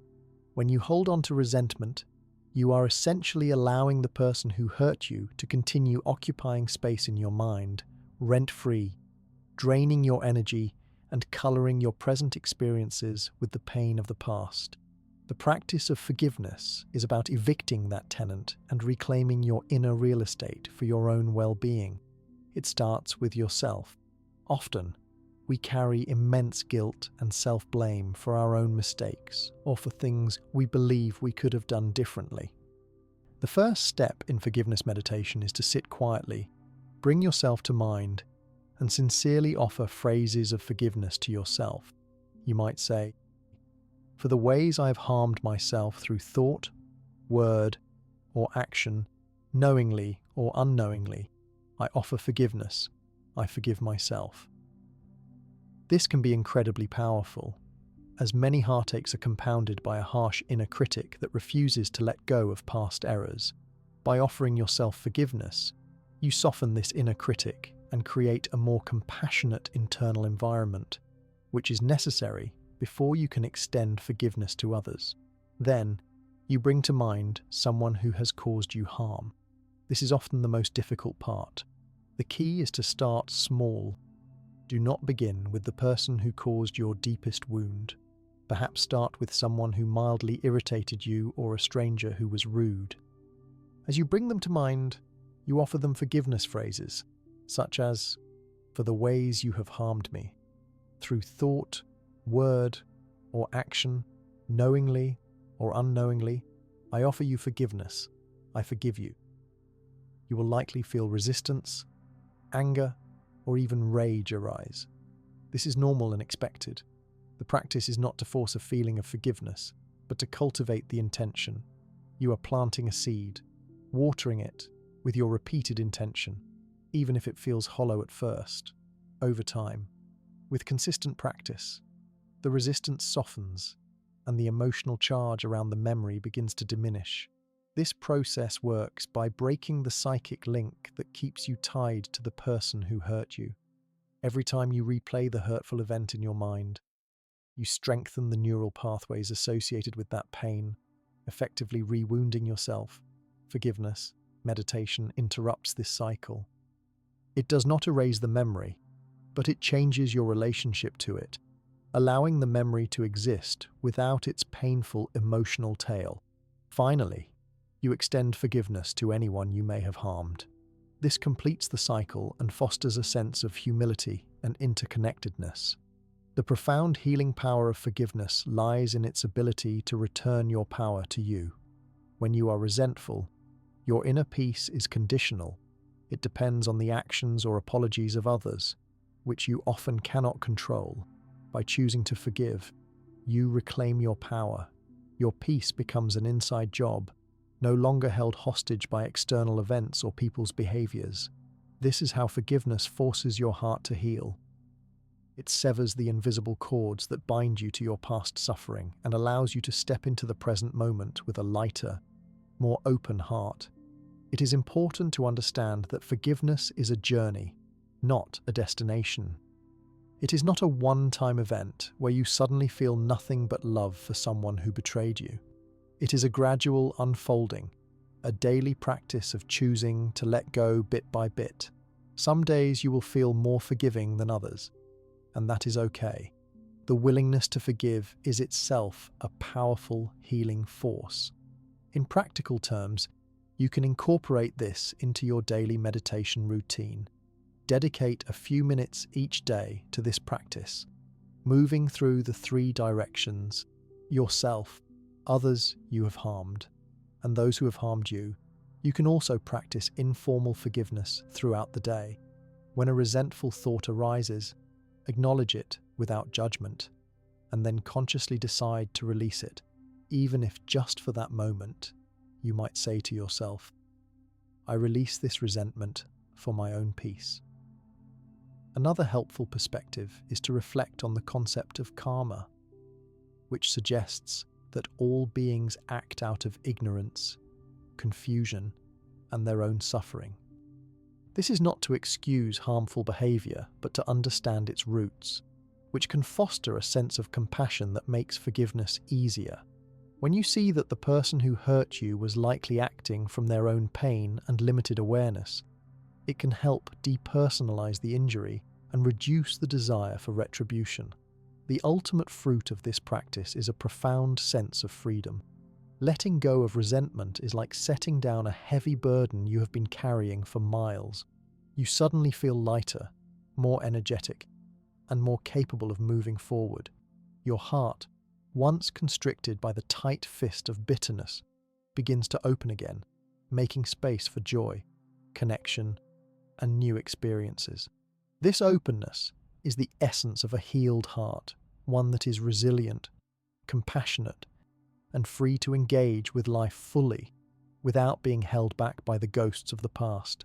Forgiveness does not mean you forget what happened or that you must allow toxic people back into your life. You can forgive someone and still set firm, healthy boundaries to protect yourself.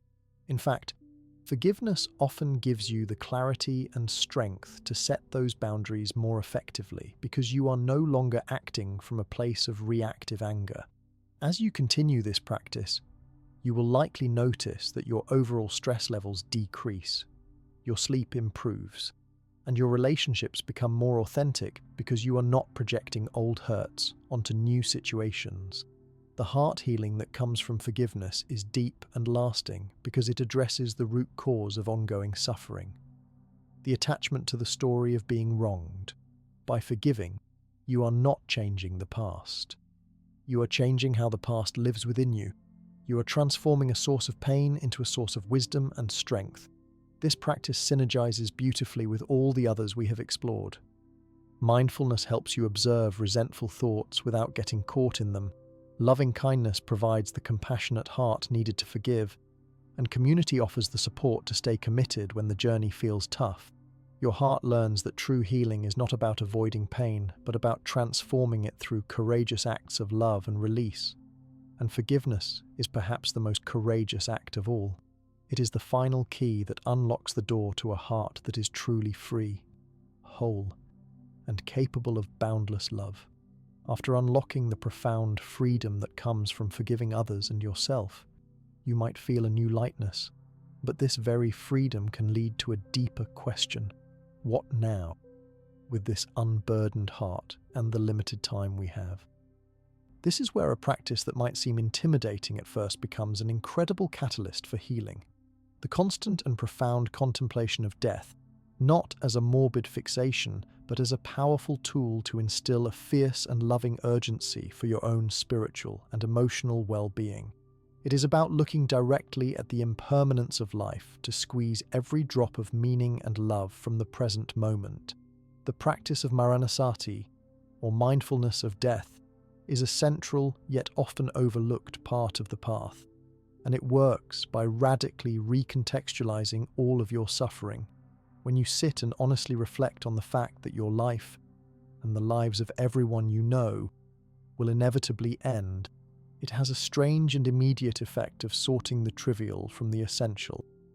That grudge you have been holding on to for years, that resentment that simmers in the background, that fear of what others think, when viewed through the lens of your own inevitable death, these burdens suddenly seem like heavy, unnecessary luggage you have been carrying on a short walk. The question arises with startling clarity. In the face of this certain end, is this weight worth carrying? This practice forces your heart to heal by compelling you to let go of what does not truly matter, making space for what does. It is not about becoming morbid or pessimistic. It is about becoming a realist in the most profound sense, aligning your heart with the actual conditions of existence. You start this contemplation in a quiet moment of meditation. You bring to mind the certainty of your own death. You reflect that your life has a definite limit, that your time is precious and unknown, and that the body you inhabit is fragile and temporary. You might think about the people you have known who have passed away, or simply reflect on the natural cycle of birth, growth, decay, and death that governs all living things. The initial reaction might be fear or resistance, and that is completely normal. The practice is to stay with that discomfort, to breathe into it, and to investigate it without flinching. You ask yourself, if I were to die soon, what would truly matter? What conversations would I need to have? What love would I need to express? What forgiveness would I need to grant or seek?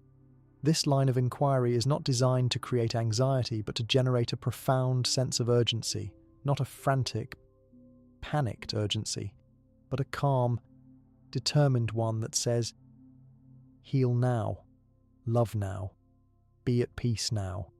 Do not wait for a future that is not guaranteed. This urgency is the engine that drives the heart to finally release its old wounds. Why spend another day in bitterness when your days are numbered? Why postpone joy for a tomorrow that may never come? This perspective does not diminish your pain.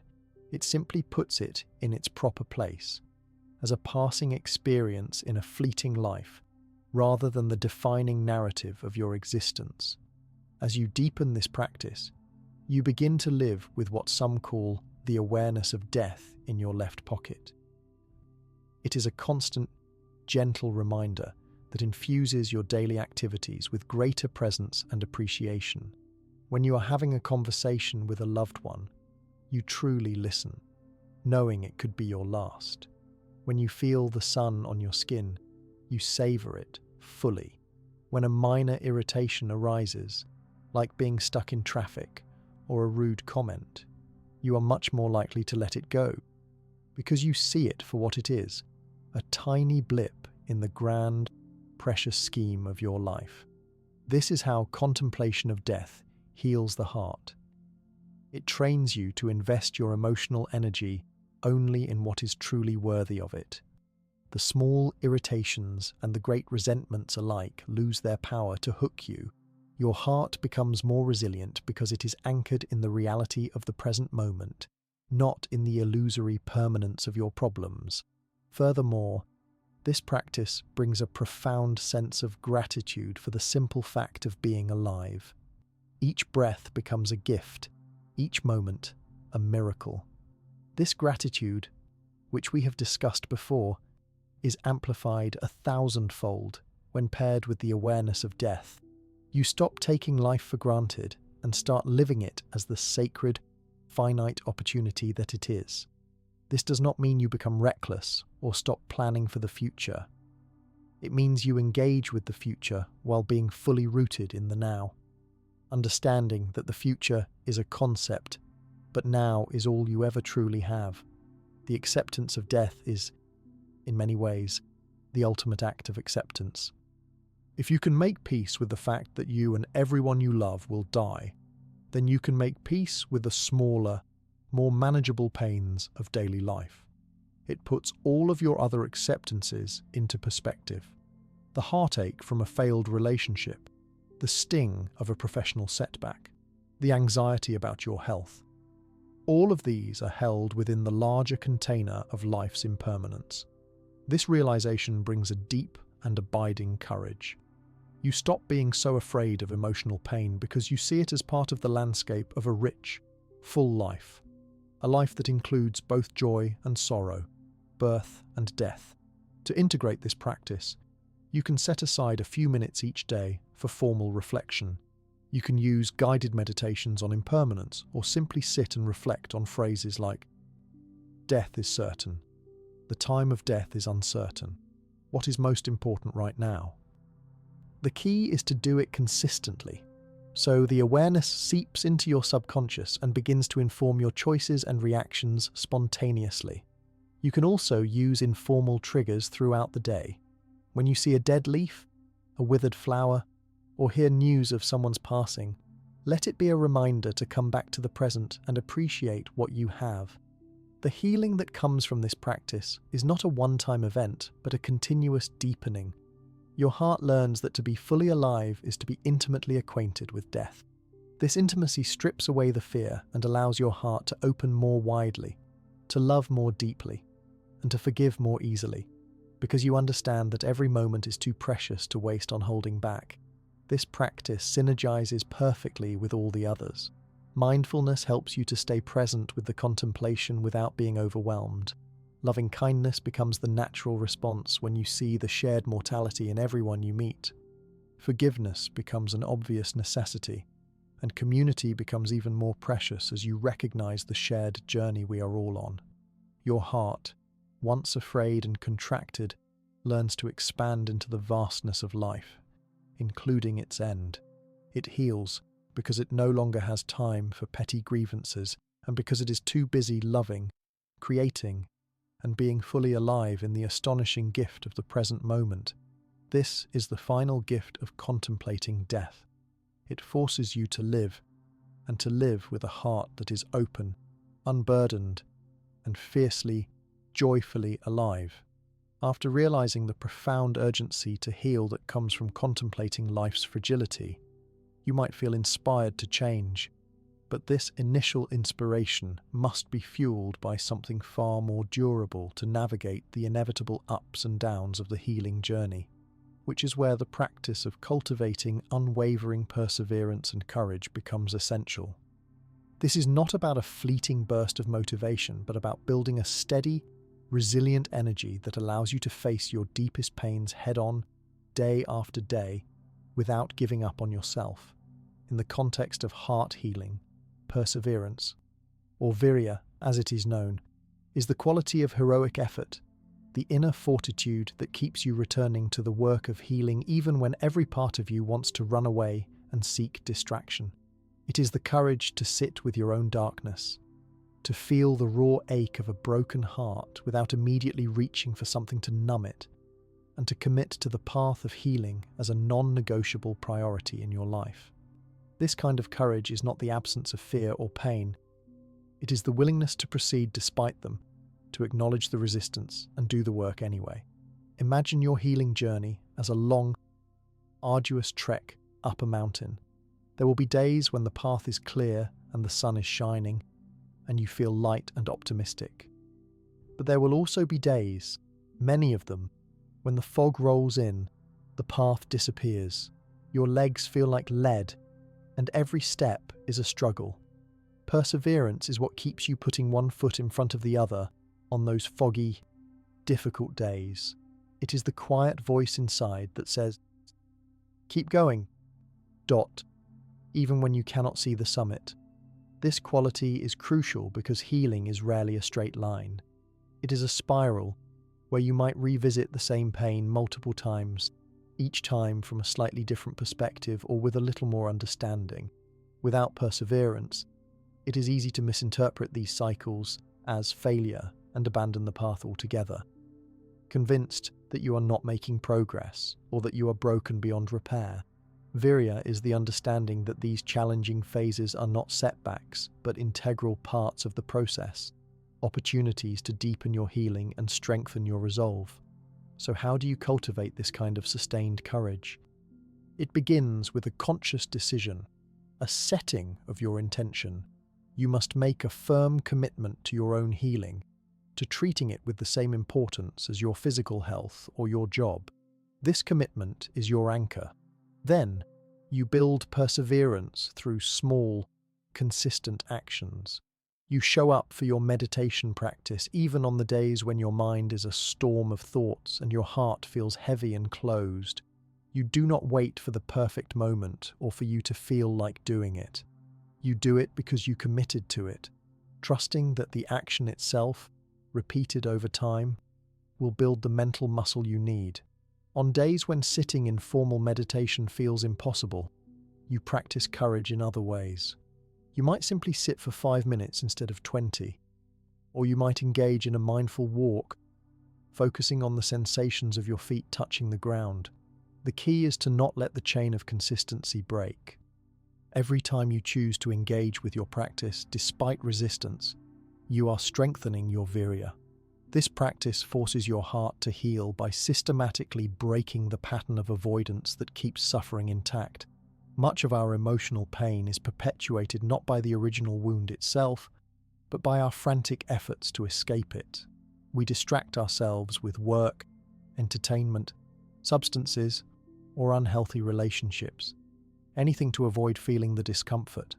Perseverance in healing means turning toward the discomfort instead of away from it. It means allowing yourself to cry when sadness arises, to feel the anger without acting on it destructively, to sit with the loneliness without immediately seeking company. This is incredibly courageous work. It feels counterintuitive because our instinct is to flee from pain, but healing requires that we stop running and finally face what we have been avoiding. Each time you do this, you are sending a powerful message to your subconscious. I am strong enough to handle this. I will not abandon myself in my moment of need. This builds self-trust and self-respect, which are cornerstones of a healed heart. Another aspect of virya is the energy required to investigate your own mind. It takes courage to look honestly at your thought patterns, your triggers, and the stories you tell yourself. It takes perseverance to continually question these narratives and to reframe them with compassion and wisdom. This is not a passive process. It is an active, engaged investigation that requires sustained mental effort. You are essentially rewiring your brain, and that takes consistent, repeated practice. There will be moments of doubt, times when you feel you are not making any progress, or when old wounds feel as fresh as ever. This is where your perseverance is tested most severely. In these moments, it is helpful to connect back to your original intention. Remember why you started this journey. Recall the freedom and peace you are striving for. Also, be kind to yourself. Perseverance does not mean beating yourself up for having a bad day or for struggling. It means gently, compassionately, picking yourself up and starting again. It is the determination to be a gentle, steadfast friend to yourself through the entire process. This quality transforms the healing journey from a passive state of enduring suffering into an active, heroic quest for self-discovery and liberation. You are no longer a victim of your circumstances. You are an active participant in your own transformation. Your heart heals because you are no longer running from the pain, but are actively engaging with it, processing it, and integrating it. This active engagement is what allows the pain to finally move through you and transform. The energy of virya synergizes beautifully with all the other practices. Mindfulness gives you the awareness to see what is happening, but virya gives you the strength to stay with it. Loving kindness provides the compassion, but virya ensures you apply it consistently, especially to yourself. Forgiveness requires the courage to let go, and contemplation of death provides the urgency that fuels perseverance. As you cultivate this heroic energy, you will notice a shift in your overall resilience. Life's challenges, both internal and external, will not knock you down as easily. You will develop a deep, unshakable confidence in your ability to handle whatever arises. Your heart, once fragile and easily overwhelmed, becomes strong, flexible, and capable of containing the full spectrum of human experience without breaking. This is the ultimate gift of virya.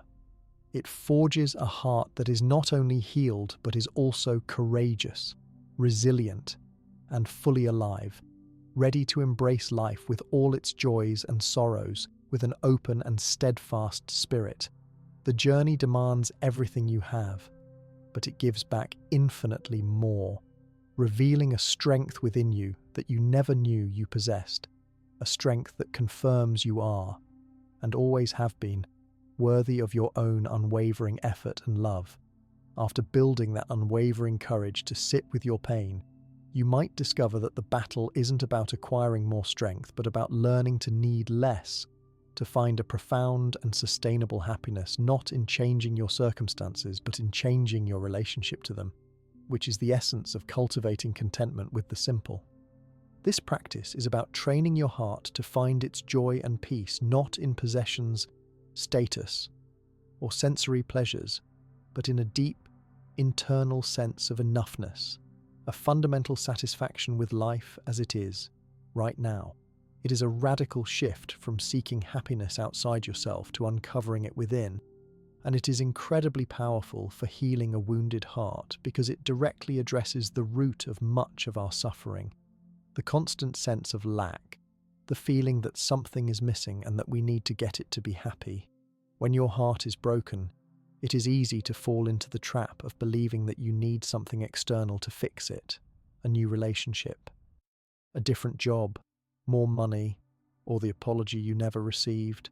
This seeking itself creates a background noise of anxiety and dissatisfaction that amplifies your pain. Contentment quietens this noise. It is not about resigning yourself to a life of mediocrity or giving up on your goals.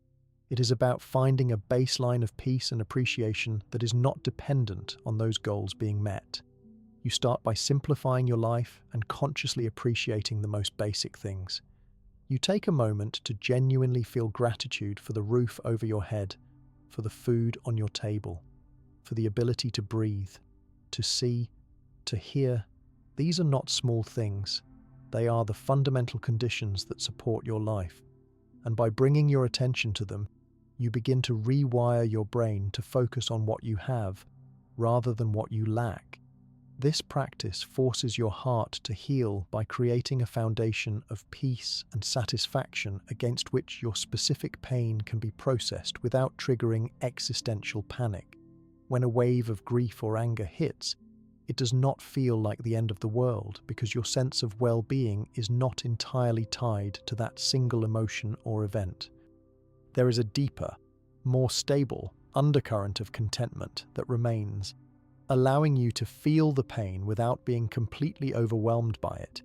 A content heart is a resilient heart. It can welcome sorrow without being shattered because it knows that sorrow is a visitor, not the owner of the house. This is how you build emotional resilience, not by building taller walls, but by strengthening the foundation so that the walls are less necessary.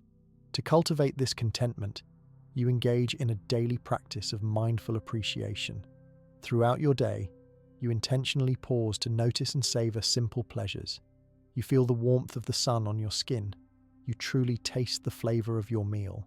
You appreciate the comfort of a clean bed. You do this not as a forced positive thinking exercise, but as a genuine exploration of the richness that is already present in your life. This is a form of mindfulness that is focused on gratitude and sufficiency. Another key aspect is to reduce the clutter in your life, both physically and mentally. Physically, you might simplify your possessions, letting go of things you do not need, which reduces the mental energy spent on managing and worrying about them. Mentally, you simplify your commitments and your consumption of media and information, creating more space for quiet and reflection.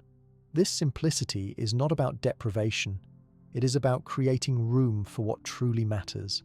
As you practice, you will notice that your desires begin to lose their compulsive edge. You still might have goals and preferences, but they no longer hold the power to make or break your happiness.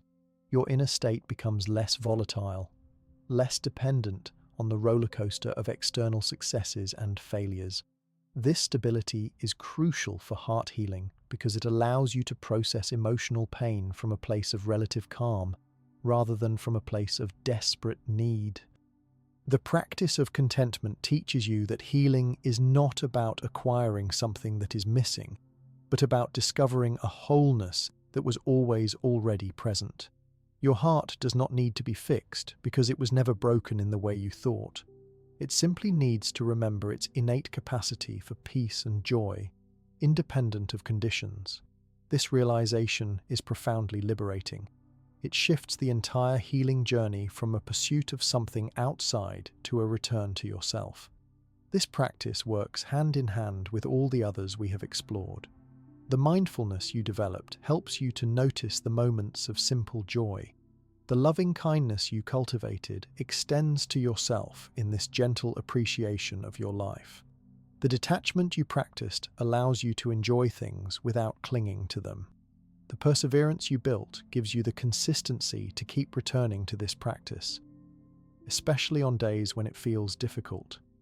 And the contemplation of death gives this practice its urgency, reminding you that these simple moments are precious and finite. Over time, contentment becomes not just a practice, but a way of being. Your heart, once restless and always searching for the next thing to make it happy, learns to rest. It finds a home in the present moment with whatever is here. This does not mean you become passive or stop growing. On the contrary, from this place of inner fulfillment, your actions become more authentic and wise, motivated by a genuine desire to contribute rather than a desperate need to acquire. The healing that comes from contentment is deep and lasting because it addresses the underlying sense of inadequacy that often fuels our suffering. Your heart learns that it is already enough, that you are already enough, and that this enoughness is not something that can be taken away by external events. This is the ultimate force behind this practice. It heals your heart by revealing that the peace you have been seeking has been within you all along, waiting to be discovered in the simplicity of a single breath, a warm meal, or a quiet moment. It is a return to the most basic, most fundamental truth of your being, that you are whole, and that this wholeness is your birthright, accessible anytime you choose to turn your attention inward and appreciate the profound beauty of the simple, ordinary, and utterly miraculous present moment. After finding that deep sense of contentment within the simplicity of your own life, you might feel a newfound stability, but this inner peace can be truly tested when old pains resurface, leading you to wonder why certain things happen to you and how you can ever move past them. This is where a profound and practical reflection comes into play, one that shifts the entire narrative of your suffering from something that was done to you to something you can actively work with and transform through your own choices. It is the practice of deeply contemplating the law of cause and effect, often referred to as karma, and embracing full personal responsibility for your inner world.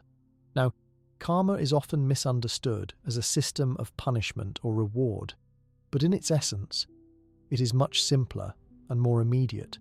It is the understanding that your actions, your words, and even your thoughts have consequences that shape your present moment experience.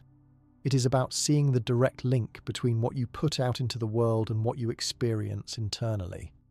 When you are holding on to heartache, it is incredibly easy to fall into a victim mentality, to replay the story of what someone did to you and feel powerless, as if your happiness is permanently damaged by their actions. This reflection on karma challenges that directly by asking you to shift your focus from "look what they did to me" to "what is my response right now? And what kind of energy am I creating with this response?" This is not about blaming yourself for the hurt you experienced. It is about empowering yourself by taking charge of your reaction. The initial wound might not have been your fault, but your healing is 100% your responsibility. This realization is the first and most crucial step toward genuine heart healing because it moves you from a passive state of enduring pain to an active state of managing and transforming it. You start to see that every time you choose to dwell in resentment, you are creating more suffering for yourself. Every time you choose to respond with kindness to yourself or others, even when it is difficult, you are planting seeds for future peace. This practice forces your heart to heal by placing you firmly in the driver's seat of your own life. It liberates you from the helpless belief that you are merely a product of your past, doomed to repeat the same patterns. Instead, you recognize that in every moment, you have a choice. You can choose to feed the story of your pain, or you can choose to engage in a practice that cultivates healing, like mindfulness or loving kindness. This sense of agency is incredibly empowering. It means that your future is not set in stone by what happened to you. It is being shaped by what you do with what happened. To integrate this reflection, you can begin with honest self-inquiry. When you feel a wave of sadness or anger, instead of getting swept away by the story, pause and ask yourself, what is the thought or belief behind this feeling? Is this reaction serving my healing? What kind of karma am I generating by holding on to this? This does not mean suppressing your emotions. It means observing them with enough space to choose your response wisely. For example, if someone's comment triggers insecurity, you can notice the urge to retaliate or withdraw, and then consciously choose a different path, perhaps one of self-compassion or clear communication. This changes the karmic trajectory from one of conflict and pain to one of understanding and growth. Another aspect of this practice is reflecting on the consequences of your past actions. Look back on your life and see how certain choices led to specific outcomes. Notice how acting out of anger often brought more conflict, while acting out of compassion fostered connection. This isn't about guilt, it's about learning. This understanding provides a meaningful context for your suffering. Rather than seeing pain as a random punishment or a meaningless event, you can view it as feedback from the universe, an opportunity to learn, grow, and make different choices. Your heartbreak, for instance, can teach you about attachment, about the importance of boundaries, or about the need for self-love. This perspective transforms suffering from a dead end into a crossroads. It forces healing because it gives your pain a purpose. Instead of being a victim of circumstances, you become a student of your own life, constantly learning and evolving. This reflection synergizes beautifully with all the previous practices. Mindfulness allows you to see your thoughts and actions clearly, without which this reflection would be impossible. Loving kindness gives you the compassion to take responsibility without self-blame. Forgiveness becomes a natural outcome when you understand that everyone, including those who hurt you, is acting from their own karmic conditioning and ignorance. Contentment provides the stable base from which you can make wise choices rather than reactive ones driven by neediness, and the contemplation of death adds urgency, reminding you that the time to create good karma is now. As you deepen this practice, you will notice a significant shift in your internal landscape. You will feel less like a leaf blown by the wind of external events and more like a tree with deep roots, able to withstand storms because you are actively tending to your own garden. Your heart heals because you are no longer giving your power away to people or past events. You are reclaiming it by focusing on what you can control, your present moment responses. This doesn't mean life becomes easy or that you never feel pain again. It means that you have a framework for understanding and working with that pain that leads to growth rather than stagnation. The ultimate healing here is the realization that you are the author of your inner world. While you cannot control everything that happens to you, you can always choose how you relate to it. This is the profound freedom that comes from understanding karma and taking personal responsibility. Your heart, once burdened by the weight of past hurts, learns to lighten up because it is too busy creating a new, more skillful future. It is a journey from helplessness to empowerment, from blame to agency, and from suffering to wisdom. This practice ensures that your healing is not just a temporary fix but a lasting transformation. as you learn to navigate life with greater awareness, choice, and grace, understanding that every moment is an opportunity to plant seeds for a happier, more peaceful heart. After embracing the power of your own choices and the responsibility for your inner peace, you might feel empowered but also realize that the world's constant chatter and distractions can make it difficult to truly listen to the subtle whispers of your own heart, which is where the essential practice of intentional silence and retreat comes in, offering a sacred space to dive deep beneath the surface noise and confront what is real. Stepping away from the busyness of everyday life and entering into a period of silence is not about running away from your problems, but about running toward the core of your own being, where true healing awaits. In our hyper-connected world, we are constantly bombarded with information, opinions, demands, and entertainment, leaving little room for the quiet voice of intuition and inner wisdom to be heard. This external noise fuels an internal noise, a relentless stream of thoughts, worries, memories, and plans that keeps us in a state of low-grade anxiety and prevents us from accessing the deeper layers of our consciousness where unresolved pain often resides. The practice of silence, or viveka, is the deliberate creation of an environment free from these external stimuli, specifically so that the internal chaos can settle, much like allowing muddy water to become clear by letting it sit undisturbed. When you remove the distractions of conversation, media, and social interaction, you are left with nothing but yourself. And this is where the real work begins. There is nowhere to hide, no one to project onto, and no activity to lose yourself in. You are forced to sit with your own mind, to observe the ceaseless flow of thoughts and emotions without any buffer. Initially, this can feel uncomfortable, even frightening, as suppressed feelings and old wounds begin to surface. The mind, accustomed to constant stimulation, might rebel with increased restlessness or boredom, but this discomfort is a sign that the practice is working. It is the noise of the psyche coming to the surface to be acknowledged and released. In this sacred space of solitude, the heart is given the permission it needs to process emotions at its own pace. Without the pressure to perform or respond to others, the nervous system can downshift from its heightened state of alertness into a more relaxed and receptive mode.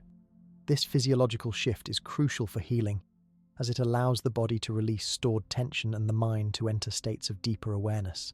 In the silence, you can hear the subtle nuances of your own suffering, the specific quality of a grief, the root of a fear, the pattern of a recurring thought. This clarity is the first step toward transformation. You are not just thinking about your pain, you are feeling it fully, allowing it to move through you without resistance. And in doing so, you allow it to complete its natural cycle and dissipate. A retreat, whether for a day, a weekend, or longer, acts as an incubator for this process. It provides the ideal conditions, physical safety, simplicity of routine, and freedom from obligations that allow the most profound inner work to occur. It is a dedicated time where your sole purpose is to be present with yourself, to meditate, to walk in nature, to journal, or simply to rest. This is not a passive vacation. It is an active engagement with your own healing.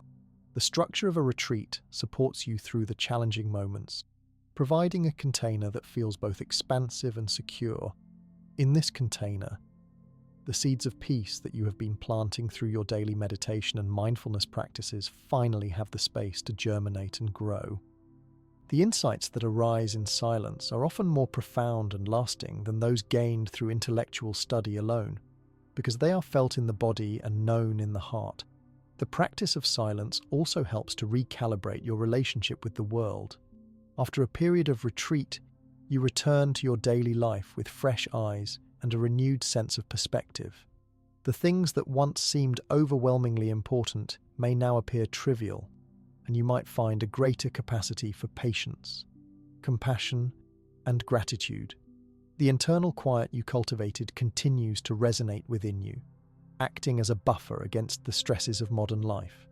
You become less reactive and more responsive, because you have touched a place of stillness inside that cannot be easily shaken. This does not mean that you need to become a hermit or abandon your responsibilities.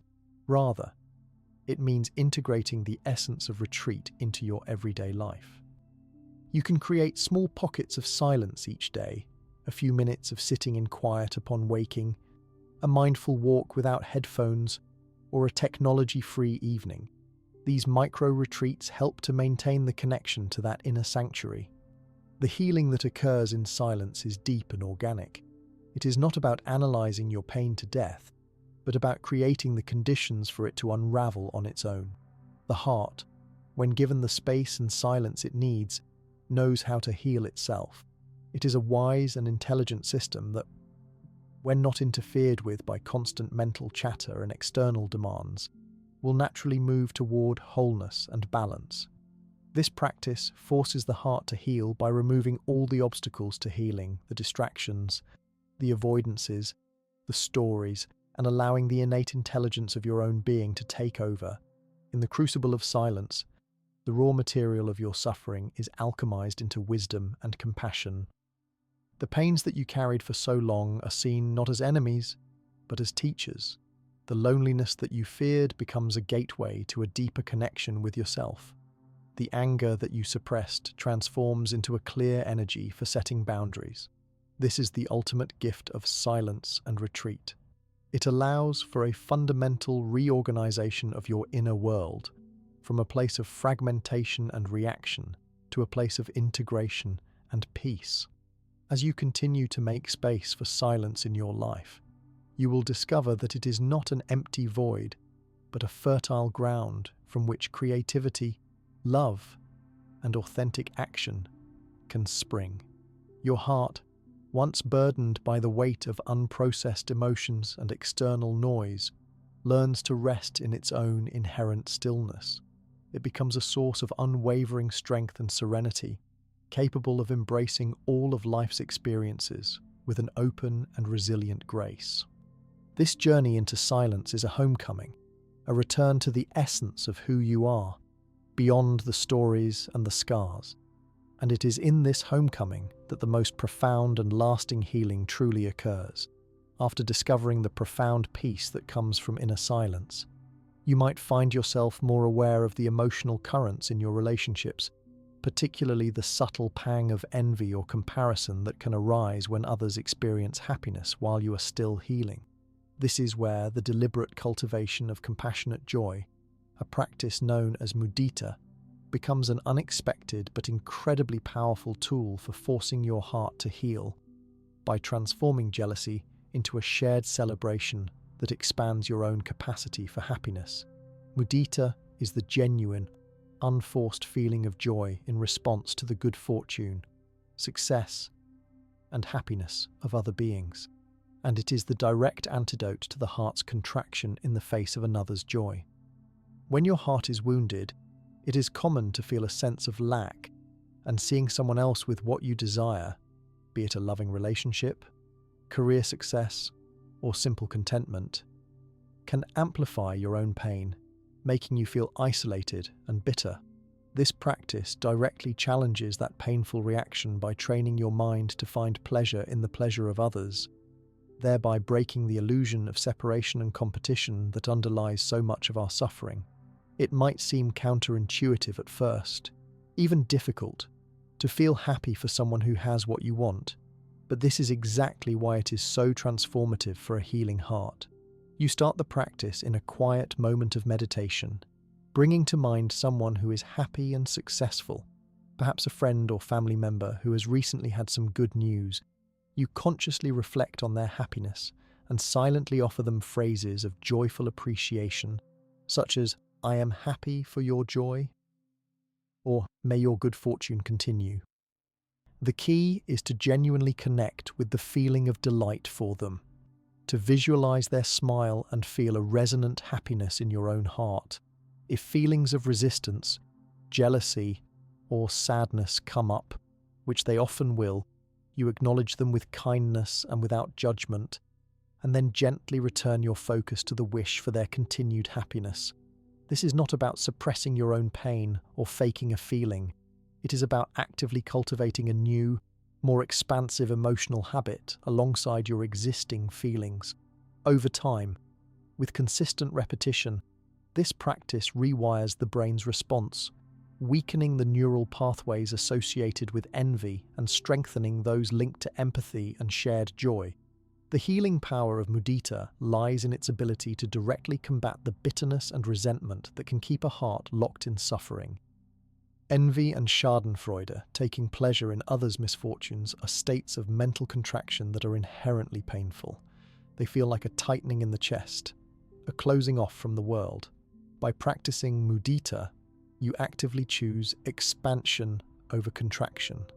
You are, in essence, stretching your heart's capacity to include the happiness of others within your own field of well-being. This does not mean you ignore your own needs or stop working towards your own goals. It means that your sense of joy is no longer a finite resource that others deplete by being happy. Instead, you begin to see joy as a limitless, interconnected field. When one person is happy, it increases the total amount of joy available in the world. And by participating in it, you tap into that abundance. This realization is profoundly liberating for a hurting heart, as it dismantles the zero-sum game mindset that says, for me to be happy, someone else must be less so. As you become more adept, you expand the practice to include neutral people, then difficult people, and eventually all beings. Offering mudita to a neutral person, like a stranger you see laughing, helps you practice impartiality. Offering it to a difficult person, perhaps someone you have conflict with or who has caused you pain, is the ultimate test and the most potent medicine. When you can genuinely wish for the happiness of someone who has hurt you, you are not condoning their actions. You are severing the psychic link of resentment that binds you to them. You are reclaiming your emotional freedom by refusing to let their existence dictate your capacity for joy. This act is a deep and powerful form of heart healing because it transforms the energy of hatred into the energy of compassionate connection.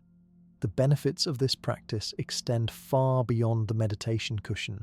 In daily life, you will find yourself less triggered by social comparisons. Seeing a friend's vacation photos on social media might evoke a sense of shared enjoyment rather than insecurity. Hearing about a colleague's promotion could inspire genuine congratulations instead of silent competition. This shift reduces a significant source of modern-day anxiety and depression, which often stems from constant comparison with others' curated highlights. Your relationships become more authentic and supportive because you are truly able to be happy for others, which fosters deeper connection and trust. Moreover, mudita cultivates a general attitude of appreciation and optimism. You start to notice and delight in small joys everywhere: a child's laughter, a beautiful sunset, a stranger's kindness, because you are training your mind to actively seek out and celebrate happiness wherever it appears. This positive focus naturally counteracts the mind's tendency to dwell on negative events, which is a common trap for a wounded heart. The practice synergizes beautifully with the other heart-healing skills you have been developing. The mindfulness you cultivated allows you to notice the initial sting of envy without being swept away by it. The loving-kindness practice provides the foundation of goodwill necessary to extend joy to others. The forgiveness work loosens the grip of past hurts, making it easier to wish well even for those who have wronged you. The understanding of impermanence helps you see that all joys are fleeting, making it easier to celebrate them in the moment without clinging. And the community support gives you real-life opportunities to practice mudita with the people around you. Ultimately, mudita forces your heart to heal by revealing that your own joy is not separate from the joy of others. In a very real sense, there is no my joy and their joy. There is just joy, and we all participate in it. A heart that practices mudita becomes a conduit for this universal joy, and in the process, it heals its own wounds by realizing that it is part of something much larger than its individual pain. The isolation and bitterness that once defined your suffering are replaced by a sense of belonging and shared humanity. This is not a quick fix. It is a gradual retraining of the heart's deepest instincts. Some days it will flow easily, and other days it will feel like a struggle. But the consistent intention is what matters. Each time you choose mudita over envy, you are strengthening a new neural pathway and teaching your heart a more skillful way to be in the world. Your heart, once constricted by comparison and resentment, learns to open into a vast and inclusive warmth that finds delight in the happiness of all beings. This expansive joy is the final proof that healing has taken root, not because the pain is gone, but because the heart has grown larger than its wounds, capable of embracing the entire, beautiful, interconnected tapestry of life with a resilient and abundantly joyful spirit. After learning to find genuine joy in the happiness of others, you might notice a subtle undercurrent of anxiety that persists, a nagging feeling that you need to manage, direct, and orchestrate the events of your life to ensure your safety and happiness, which is where the next profound practice comes in, the conscious renunciation of the need for control, a letting go that is not about giving up on life, but about giving in to its natural, intelligent flow. This practice is about recognizing that a significant portion of our heart's suffering stems from the exhausting and ultimately futile attempt to control people, situations, and outcomes, to force reality to conform to our personal preferences and fears. And when your heart is wounded, this need for control often intensifies. You might find yourself replaying past conversations, trying to figure out how you could have prevented the pain, or anxiously planning future scenarios to avoid being hurt again. This mental effort is like trying to hold back the ocean with your bare hands. It is utterly draining and creates a constant state of tension and resistance that itself becomes a source of suffering. The renunciation of control begins with this simple but powerful awareness. You see yourself trying to manage the unmanageable and you consciously choose to stop. It is the courage to admit that you cannot control other people's actions. You cannot control the unfolding of events, and you cannot guarantee specific results no matter how hard you try. This admission is not a defeat. It is the first step toward a profound and liberating wisdom. It is the understanding that life is a complex web of causes and conditions, most of which are far beyond your comprehension or influence, and that fighting against this fundamental truth is what creates the majority of your inner turmoil. The practice then is to shift from being a frantic controller to a wise and trusting participant in the dance of life. You learn to surrender to the wisdom of the universe, to trust that life is unfolding according to a larger intelligence that you can tap into through presence and acceptance. This surrender is not passive resignation, it is an active, dynamic state of alignment with what is. It means you still set goals, you still care for yourself and others, and you still take action, but you do so without being attached to the outcome. You put forth your best effort, and then you let go, trusting that the results will be whatever they need to be for your growth and learning. This is how you force your heart to heal, by releasing the enormous amount of mental and emotional energy that was previously consumed by your attempts to control the uncontrollable. This freed energy becomes available for the actual work of healing, for feeling your emotions, for practicing compassion, for being fully present in your life. When you stop struggling against the current, you suddenly find that you can float, and the river itself carries you toward healing. The relief that comes from this renunciation is immediate and palpable. You feel a physical lightness as the chronic tension in your shoulders and jaw begins to dissolve. Mentally, the constant background noise of worry and planning quietens down, leaving space for peace and clarity.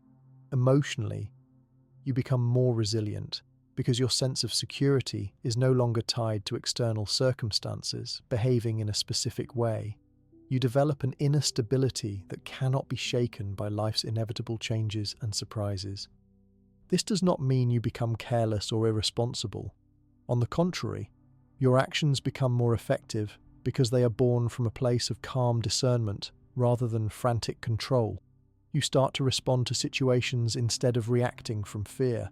For example, if a project at work does not go as planned, instead of spiraling into anxiety and self-blame, you can assess the situation calmly, learn from it, and adapt your approach, all without the dramatic internal struggle that used to drain you.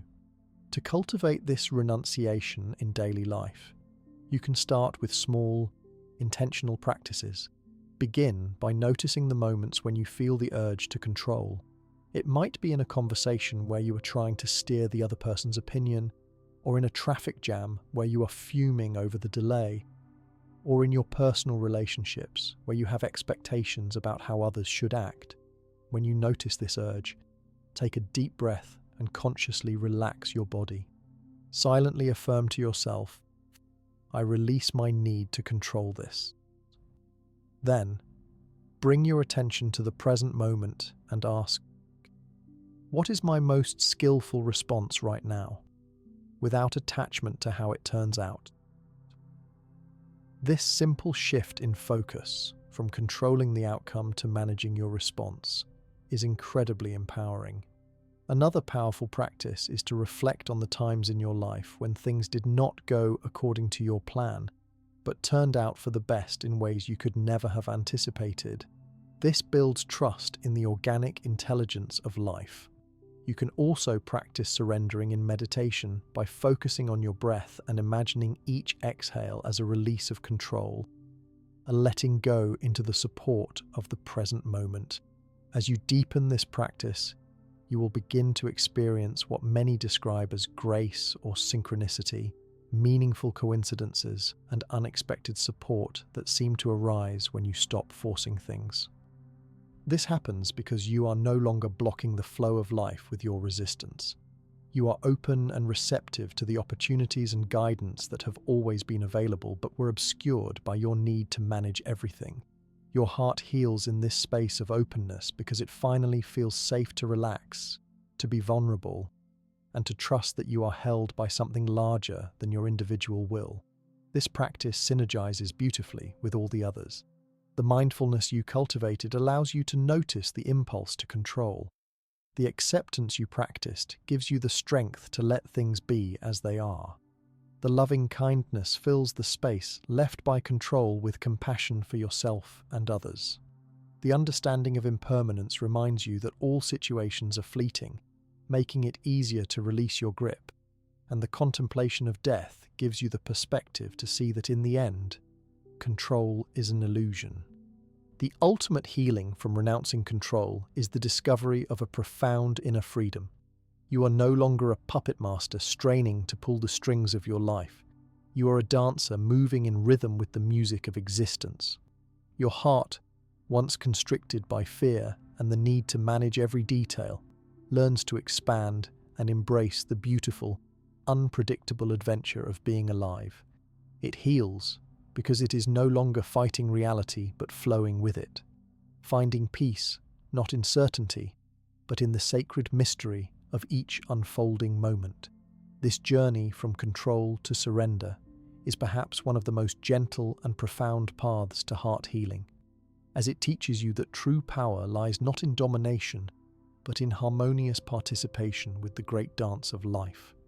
After learning to surrender the exhausting need to control every outcome, you might find yourself in a more fluid and open state. But this is where the real and most crucial test of your healing begins, because true and lasting heart healing is not something that happens only in the quiet solitude of your meditation cushion. It is forged, tested, and solidified in the messy, unpredictable, and often challenging arena of your everyday life. This is the practice of integrating wisdom into your daily existence, where all the insights and techniques you have learned are no longer separate exercises, but become the very fabric of how you live, breathe, and interact with the world from moment to moment. It is about making your entire life your practice, your monastery, and treating every single person you meet and every situation you encounter as your personal teacher, reflecting back to you both your progress and the areas where your heart still needs attention and care. Imagine you have spent time cultivating mindfulness, compassion, forgiveness, and all the other healing practices. But if they remain compartmentalized to your formal meditation sessions, they are like beautiful plants in a greenhouse that have never been exposed to the real weather outside. Integration is the process of transplanting those plants into the rich, sometimes harsh, soil of your daily routine, where they can grow strong roots and truly flourish. This means bringing the same quality of mindful awareness you practice on the cushion to activities like washing dishes, answering emails, driving in traffic, or having a difficult conversation with a loved one. It means pausing before reacting in anger, taking a conscious breath when you feel stress rising, and choosing a response of kindness even when every fibre of your being wants to lash out. This is how integration forces your heart to heal. It turns every single moment into an opportunity to strengthen the new, healthier mental patterns you are building and to weaken the old, reactive habits that kept you stuck in suffering. There is no situation too mundane or too trivial to be used for this purpose. Sweeping the floor can be a practice of mindfulness, where you feel the broom in your hands, hear the sound it makes, and notice the movement of your body, all without judgment. Waiting in a long line can be a practice of patience and equanimity, where you observe your impatience without letting it control you. A disagreement with a co-worker can be a profound practice of compassionate listening and skillful speech, where you strive to understand their perspective while also honoring your own boundaries. In this way, your life ceases to be a series of obstacles to your peace and becomes a continuous curriculum for your growth. Every person you interact with becomes a mirror. The person who irritates you is showing you a part of yourself that you have not yet fully accepted or healed. The person who inspires you is reflecting the qualities you are cultivating within. This perspective transforms your relationships from potential sources of pain into invaluable opportunities for learning and healing. It encourages you to approach everyone with a sense of curiosity and respect, recognizing that they are all, in their own way, helping you on your journey. This does not mean you become a passive doormat. On the contrary, integration often requires you to set firmer boundaries or take assertive action, but you do so from a place of centered wisdom and compassion rather than from fear or aggression. The wisdom that remains only as an intellectual concept is ultimately useless for heart healing. You can read all the books, understand all the theories, and recite all the philosophies, but if that knowledge is not embodied, if it does not change how you feel, how you speak, and how you act, in the heat of the moment, it has not truly taken root. Integration is the process of embodying that wisdom, of making it flesh and blood. It is the difference between knowing about patience and actually being patient when your flight is cancelled. It is the difference between understanding forgiveness and genuinely feeling the release of resentment when someone betrays you.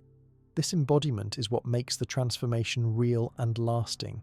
Your nervous system learns that it is safe to be present, to be open, and to be compassionate, not just in theory, but in the dynamic flow of real life. To practice this integration, you can start by setting a simple intention each morning. Upon waking, you might remind yourself, today, I will bring mindfulness to at least 3 ordinary activities, or I will look for one opportunity to practice compassionate joy. Throughout the day, use informal triggers to bring you back to the present. The ring of a phone, the sensation of a doorknob in your hand, the taste of your food, all of these can be cues to take one conscious breath and check in with your heart. When you find yourself in a challenging situation, instead of automatically reacting, try to create a tiny space. In that space, ask yourself, what would a healed heart do here? How can I respond with wisdom instead of fear? This momentary pause is where the integration happens. It is where you choose the new path over the old, worn-out one. Over time, this practice becomes more and more natural. You will not need to try so hard because the awakened responses will start to arise spontaneously. Your healed heart will begin to express itself through you, in your words, your actions, and your presence. This is the ultimate goal of all these practices, not to achieve a final, fixed state of being cured, but to develop a continuous, dynamic capacity to find peace, freedom, and love right in the middle of the constant flow of existence, with all its joys and sorrows, its triumphs and its heartbreaks. The integration of wisdom into daily life is the final piece that ensures your healing is not a fragile bubble that pops at the first sign of trouble, but a resilient, flexible, and enduring way of being. It forces your heart to heal by refusing to let any experience go to waste, by using every single thing that happens to you as fuel for your transformation. Your life, in all its glorious imperfection, becomes the very path to your freedom. You realize that you do not need to escape your life to find peace. You need to bring peace to your life. And in doing so, you discover that the healed heart is not a heart that never feels pain again, but a heart that has learned how to hold all of life with grace, that has become so vast and inclusive that it can welcome every experience as part of its own ongoing, beautiful, and unbreakable wholeness. This is the journey's end and its beginning, the point where practice and life become one, and where your heart, now a trusted guide, leads you home to yourself, again and again, in every moment.